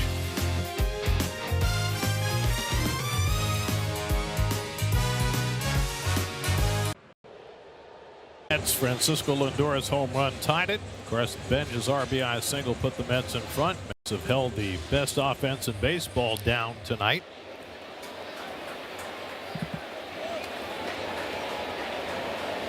Marcus Semien leads off in the bottom of the 7th against Jake Bird. Gave up back-to-back hits in the 6th before striking out Alvarez to end the inning. Semien fly deep to left his last time up. 0 for 2 on the night. Hitless in his last 10 at-bats. Young and Torrens to follow in the 7th. And a grounder to the left side. Nice hop for Vivas. And the throw across the diamond is true. 1 away.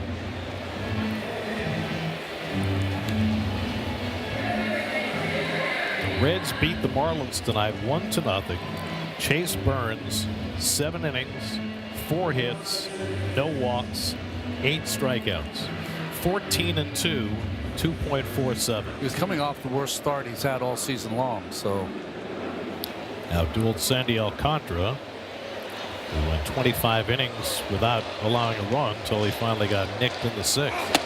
There's Jared Young facing a right-hander for the first time tonight. Jared has flied out and grounded out.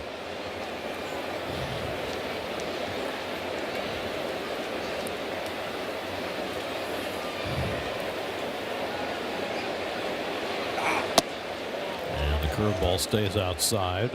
2-0. Well, that's what you call a pitcher's wow. game. Yes. Sweet. I wonder what the time was in that game. We can find these things out for That's you. why I threw the hint out, Garrett. I know. You're really good at that. 219. Isn't that sweet? Young crashes one to deep right field. Forget that. That is way out of here. Headed toward the bridge. 8th home run of the year for Jared Young. And it's 3-1 New York.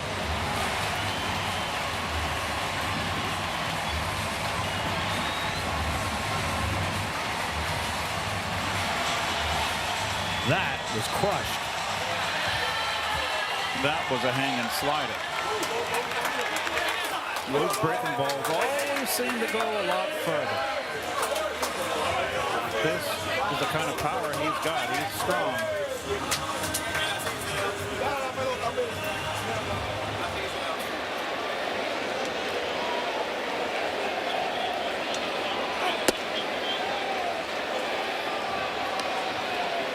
.408 feet off the bat.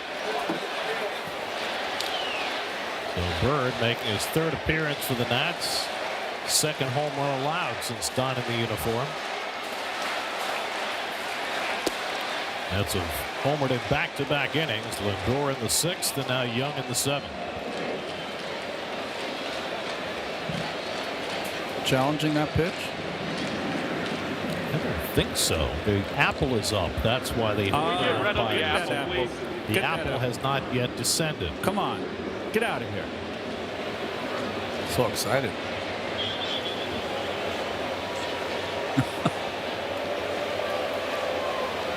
Apple up, apple down.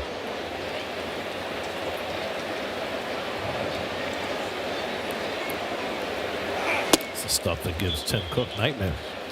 That's right. You know, you have the confidence of your manager to get a start against a left-hander, and you try to hold your own against the lefty, and then you get Bird and take him deep. I'd like to see that.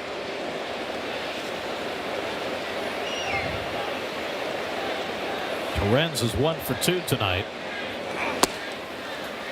And Bird's behind him 3-1. Our old friend Max Kranick is up in the Nats bullpen.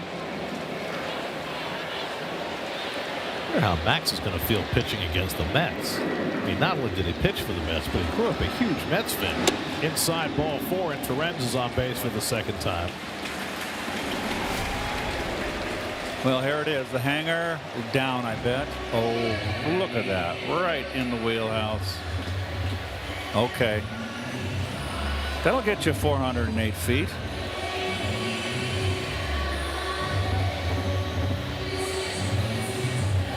Almost tried to catch it. Here's the overhead shot right down the middle. Oh, boy, he went out and got it.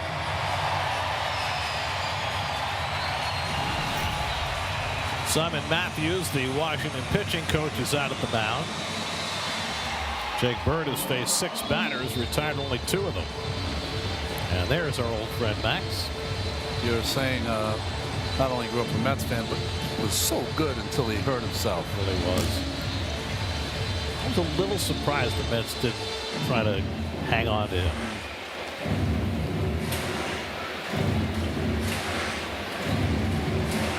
So now A.J. Ewing with Torrens at first and 1 out. A.J. has hit the ball hard twice with nothing to show for it. A line out to second and a deep fly ball to center.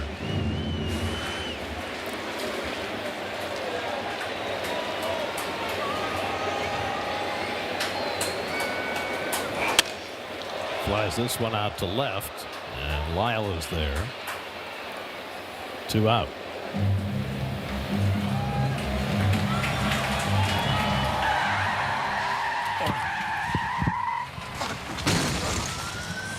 You should see the other guy. Oh, gosh. That certainly gets your attention. It's a lot of 8s. Well, Francisco Lindor has hit a home run as a right-hand batter tonight. Now he bats left-handed against Bird. And he gets hit by the pitch. Not the breaking ball, not on purpose. I think it missed him. I think it missed him. The home plate umpire signaled as though it hit him. He put up his hands for time. Why would he have done that otherwise? No. It missed him. It went. What's a reverse 5 spot? 5 hole. That was bizarre. So it's a wild pitch, line Torrens. But look at the umpire. Yeah, he shouldn't have done that. Why did he put his hands the up? Ball's in play. He assumed what we assumed up here. Had to hit him. So it's a wild pitch, moving Torrens to second. 1-0 to Lindor.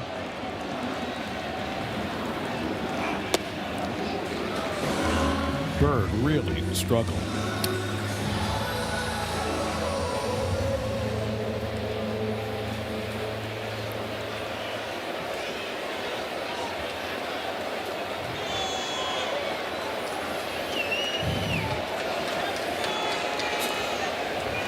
Two 2-0 to Lindor. And that missed inside. 3-0. Well, here's the home run. Got the Mets on the board, tied the game. Got a hanging breaking ball. Run out, belt high over the middle.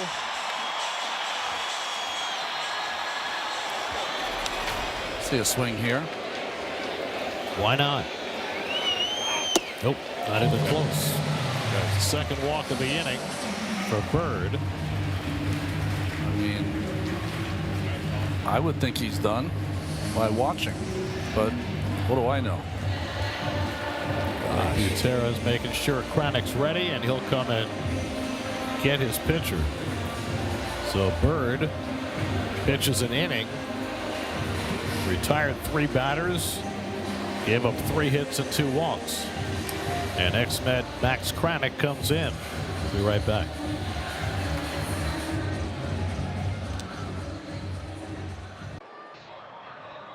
Mets baseball is brought to you by Pix 11 in partnership with Wounded Warrior Project, by BritBox, stream the best of British TV, and by Cure Auto Insurance, named one of America's best insurance companies by Forbes. Visit cure.com and save.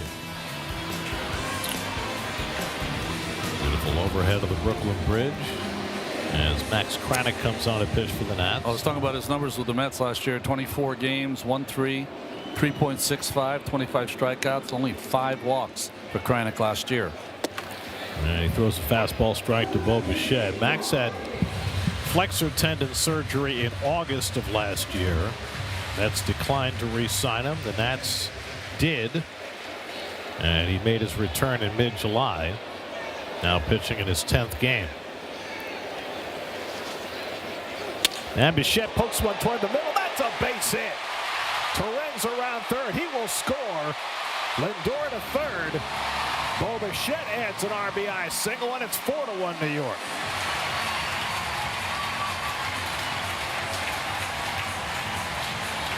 Team leading 62nd RBI for Bo.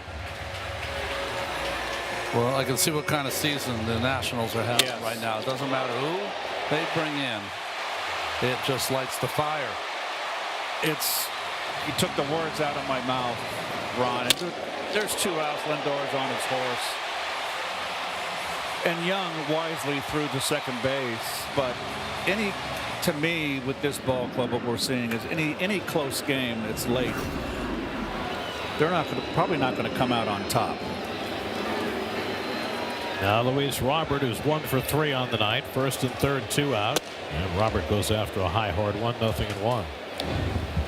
Robert has 2 hits and 3 career at bats against Kranick.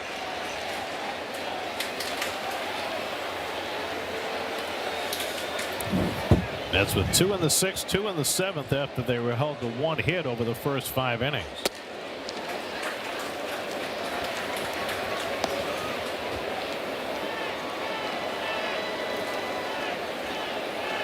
Daniel Duarte on the right, Chase McDermott on the left. Both right-handers. Duarte if it's close, McDermott if it's not.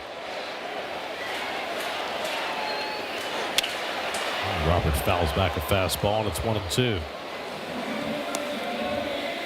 Bo Bichette with that RBI single now has 10 RBIs in his last 10 games. He started the night at 287 with runners in scoring position. I mean, think about how far he's come. Robert strikes out to end the inning, but the Mets cash a pair. One of them on Jared Young's home run, and they lead 4-1 after 7.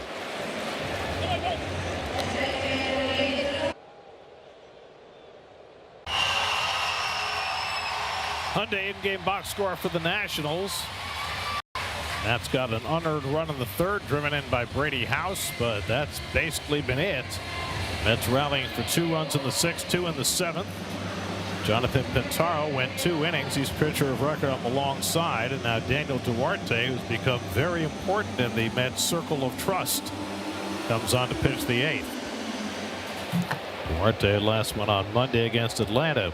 Worked 2 hitless innings. He's been solid. Knows how to pitch. Throws strikes, most importantly. It's just so important. There's his numbers. Now, over the 12 appearances, it's just so important for relievers to throw strikes, no walks. Dylan Lyle takes fastball on the inside edge, and it's 1-1. Jonathan Pintaro is now in line for his first big league win. 2 innings, no runs, 1 hit, 1 walk, 2 strikeouts. Lyle, Ruiz, and Cruz, the 3 scheduled hitters for the Nats in the 8th.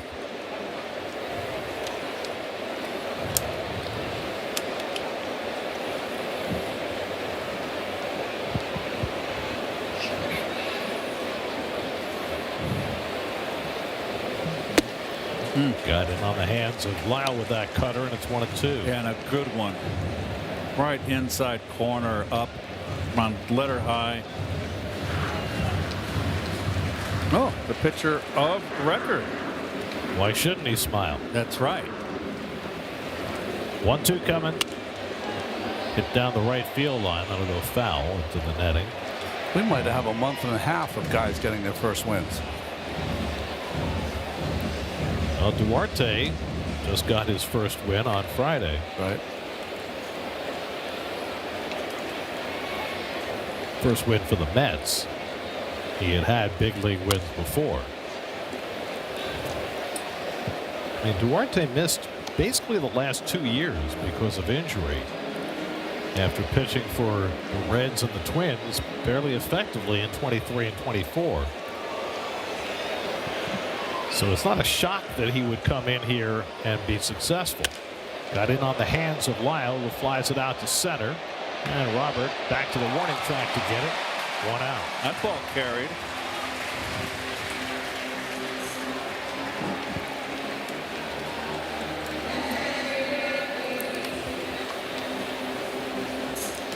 At least Robert never looks too stressed. He's the closest thing to Daryl Boston Yes. that I've seen since Debo played. Maybe it's a White Sox thing. Maybe. My favorite Daryl Boston moment is Gabriel Ruiz steps in. That's where in an extra inning game, I think it was with the Cardinals, and they had the bases loaded in extra innings, and Debo, who's a left-hand batter, standing in there, and the pitch comes inside and the ball disappeared. It went right into his shirt. Oh, geez. Right between the buttons, right into his shirt, just like this. So It BP. was a game-winning hit by pitch, but the best part was Debo's reaction. He plucked the ball out with 2 fingers and just dropped it on home plate. The coolest guy in the room. That's right. Debo. 2-1 to Ruiz. And he lifts one out to left center. Ewing is there. 2 out. There's a lot of fly ball outs in this game. Yep. Well, you said this is a national scene that's just trying to lift. They're trying to lift it, but the problem is that they're lifting with new people. They're not lifting with James Wood, not lifting with Luis Garcia. Some of their best hitters, one traded and one on the injured list. What is that young man's secret? Well, he's got the noise-canceling headphones, for one. There's Dylan Cruz up for the first time, and he swings and misses at a sinker, 0-1. Cruz started the year in the minor leagues because he just didn't hit in spring training, and he was hot for a while, and now he's cooled down again. Got him a seat on the bench tonight. Came in for defense when the Nats had the lead, but it didn't last long. 0-2. There was a time when he was coming out of college, there was thought that he could be a 1-1. Yep. I mean, he was the second pick in the draft, right behind his college teammate Paul Skeens. Yeah, but some teams thought that he was more valuable than Skeens. Right now, yeah, they're probably about the same. They're both struggling.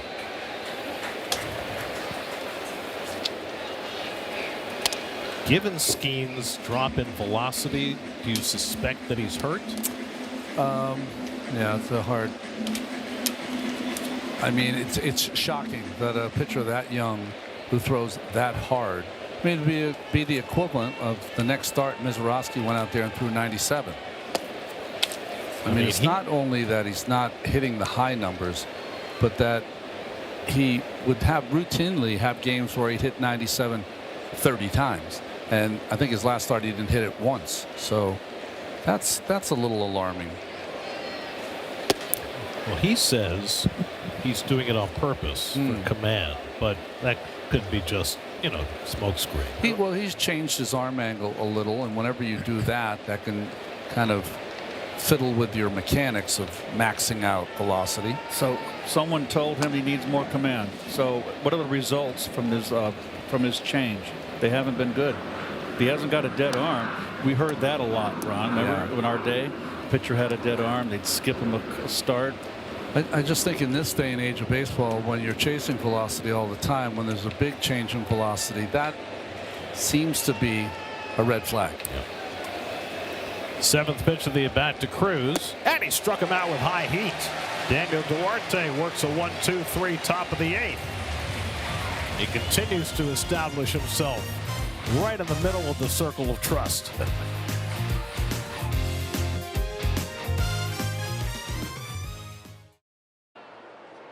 Simone and Figgy will have the latest coverage on the two other games of local interest tonight. The Jets preseason opener against the Bucks and the game between Bayonne and Darien to determine who goes to Williamsport for the Little League World Series. Crescent Bench leads off the home eighth against Max Kranick. Bench had the go-ahead hit in the sixth inning.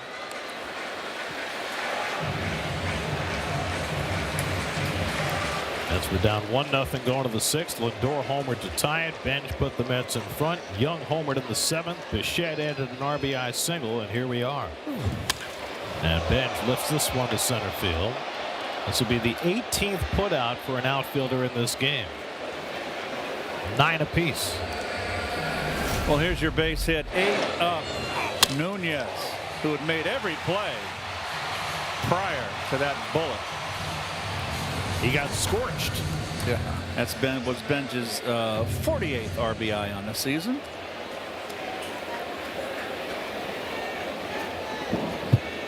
Now Francisco Alvarez has walked and struck out twice. Alvarez, we've mentioned several times, is drawing more walks lately, but he now has 7 strikeouts in his last 8 official at bats. It's the North and South Pole. Very polar.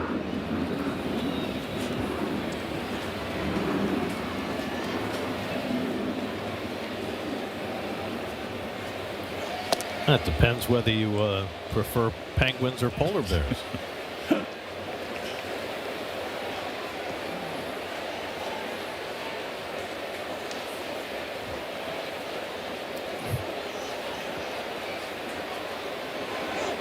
And Alvarez foul tips it for strike 3, so you get another K on Alvarez's ledger. Second for Kranick tonight, 2 out. Well, Kodai Senga's getting ready for the save chance. Kind of a hanging slider there. Maybe it's one of those sliders that's up in the strike zone. If you have a slight uppercut, you're going to miss it. Well, he's got more than a slight uppercut. Senga picked up his first big league save Monday in Atlanta. They'll get the lower third of the order in the 9th inning. Nunez, Vivas, and Young do up. That's lined the other way. That's a base hit for Simeon. Marcus heading for second. Cruz digs it out, and Marcus pulls in at second base with a 2-out double. A rare opposite field extra base hit for Marcus Simeon. He got one of those, Gary, in Atlanta, I believe, the last game of the series, where he went to right center field. I'd like to see him go more that way because they pitch him away predominantly. That's well done. 10th double of the year for Simeon. And now Jared Young, who homered in the 7th, almost took it to the bridge in right center for his 8th of the year.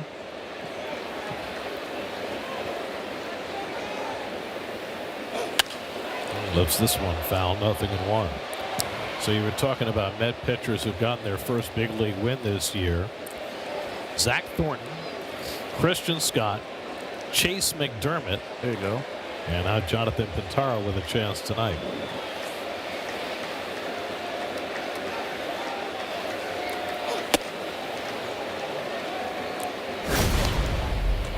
Home run number 8 right here. Got a breaking ball out over the plate, right into his wheelhouse.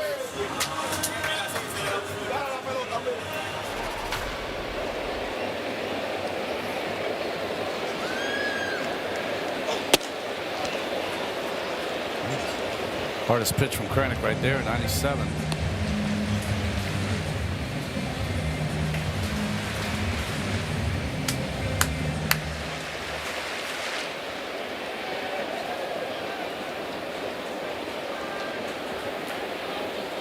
Max Kranick from Scranton, PA. Scranton.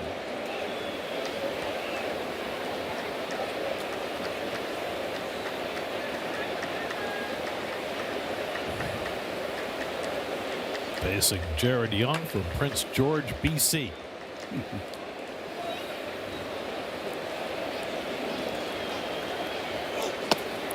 And he struck him out with a curveball. Side retired. We go to the 9th. Kodai Senga on for the save.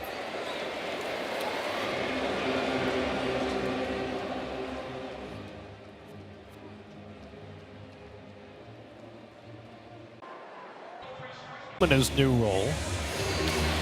Yeah, fastball, forkball is what you're going to probably see. Although in his last only save against Atlanta, he did mix in, I think, a slider and maybe a cutter in that appearance as well. Yeah, he had struck out Matt Olson and Michael Harris. Then he fell behind Ozzie Albies, and so he started messing around a little bit. Oh, don't mess around here. They got some thunder coming up pretty soon. Now, Nasim Nunez leads off. Nunez has struck out, popped up, and walked 0 for 2. Nats have only had 4 hits all night. And Nunez takes first pitch fastball for a strike. Well, the Mets figured that Senga's fastball would play up out of the bullpen, and that's been the case. He was averaging 95 or so as a starter with his fastball, more like 97 since they moved him to the bullpen. And even harder since he's been moved into single inning role.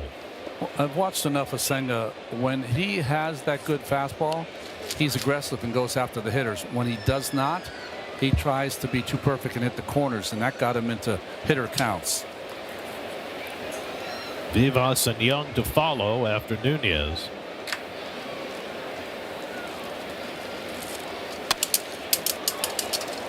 Three straight fastballs, and it's 1-2.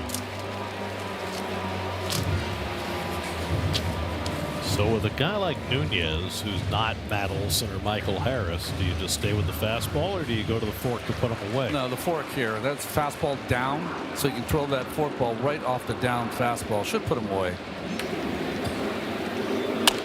Taps it back to Senga. Throwing 4 straight fastballs and gets the comebacker for the first out.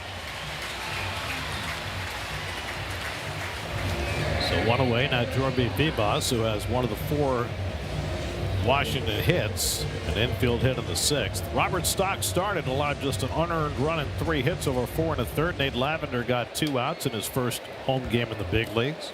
Jonathan Pintaro 2 scoreless, and then Daniel Duarte a 1-2 3/8. And Vivas flies one out to left, and Ewing gives some ground.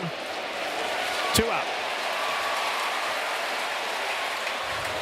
That's 9 straight Nats who have been retired. 2 out and nobody on.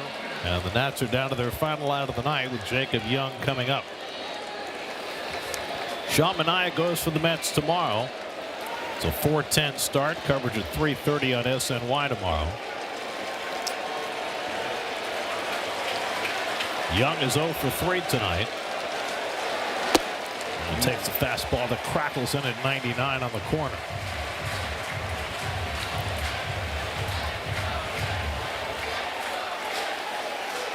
Bichette drops back a step or 2 after that first strike. Line the other way, and Young keeps the Nats alive with a 2-out hit. Just the 5th Washington hit of the night. Went the other way. Yeah, maybe this is why Young's sitting better. That's the 3rd ball he's hit the other way. So now Washington needs 1 more base runner to get the tying run to bat. C.J. Abrams has good numbers against Senga. Tonight he's walked twice, stolen a base, scored a run, otherwise 0 for 2. Young playing behind Young at first. That's Jared Jacob. Young takes off. The Mets let him go on defensive indifference.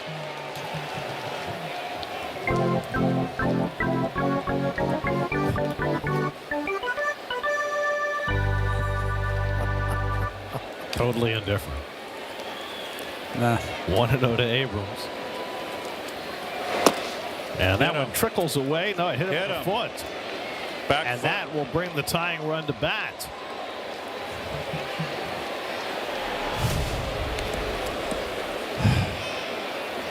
Right on the toe. Yeah, when you're closing games, the margins are so precarious. Well, so now the rookie Abimelec Ortiz will come to bat as the tying run. Ortiz is 0 for 4 tonight. Benj made a sliding catch to rob him his last time up. He's got 4 home runs through his first 34 big league at bats. All from the left, all against right-handers.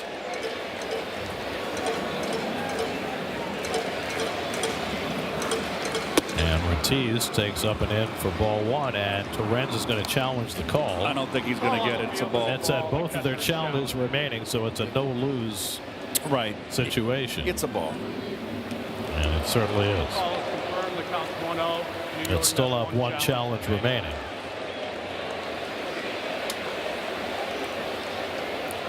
'24-year-old Abimelech Ortiz, just his 8th big league start, and he yanks one foul on the forkball, and it's 1-1. Got to be careful with the forkball for a strike against Ortiz. He's got a swing that loves the ball down and in.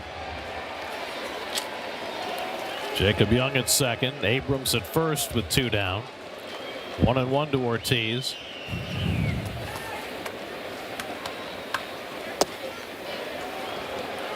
Two balls and a strike.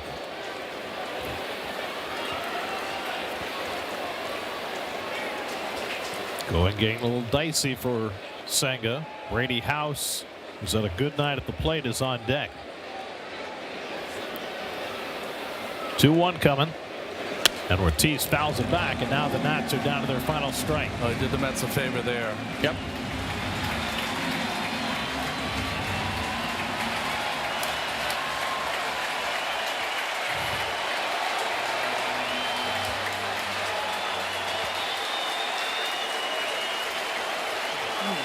Fans love baseball.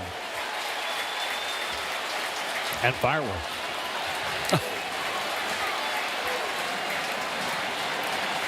Two coming from Senga to Ortiz. He struck him out, and the ball game is over. Senga with a forkball fans Ortiz. He registers his 2nd save. The Mets start their homestand with a win. Home runs by Lindor and Young, and the Mets have now won 7 of their last 10 as they beat the Nats 4-1. Well, Lindor with the big blow, his 12th home run that got the Mets on the board. They got a gift run on the strikeout that would have ended the inning, but the wild pitch and an advancement. And they got 2 runs in that inning. Benj with the go-ahead RBI, the game winner. There's Francisco right there with the 12th. And Stock now with 2 good starts out of the 3, and the no-name bullpen comes through.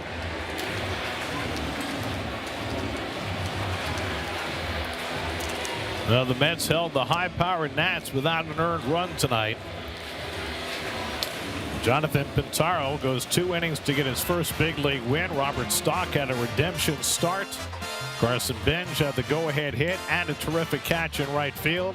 And the Mets now 7 wins in their last 10 games as they beat the Nationals 4-1. Good beginning to a homestand. They didn't need to save the ball for Senga this time, did they? All smiles. Mets win 4-1. We'll come back with more from Citi Field in just a moment.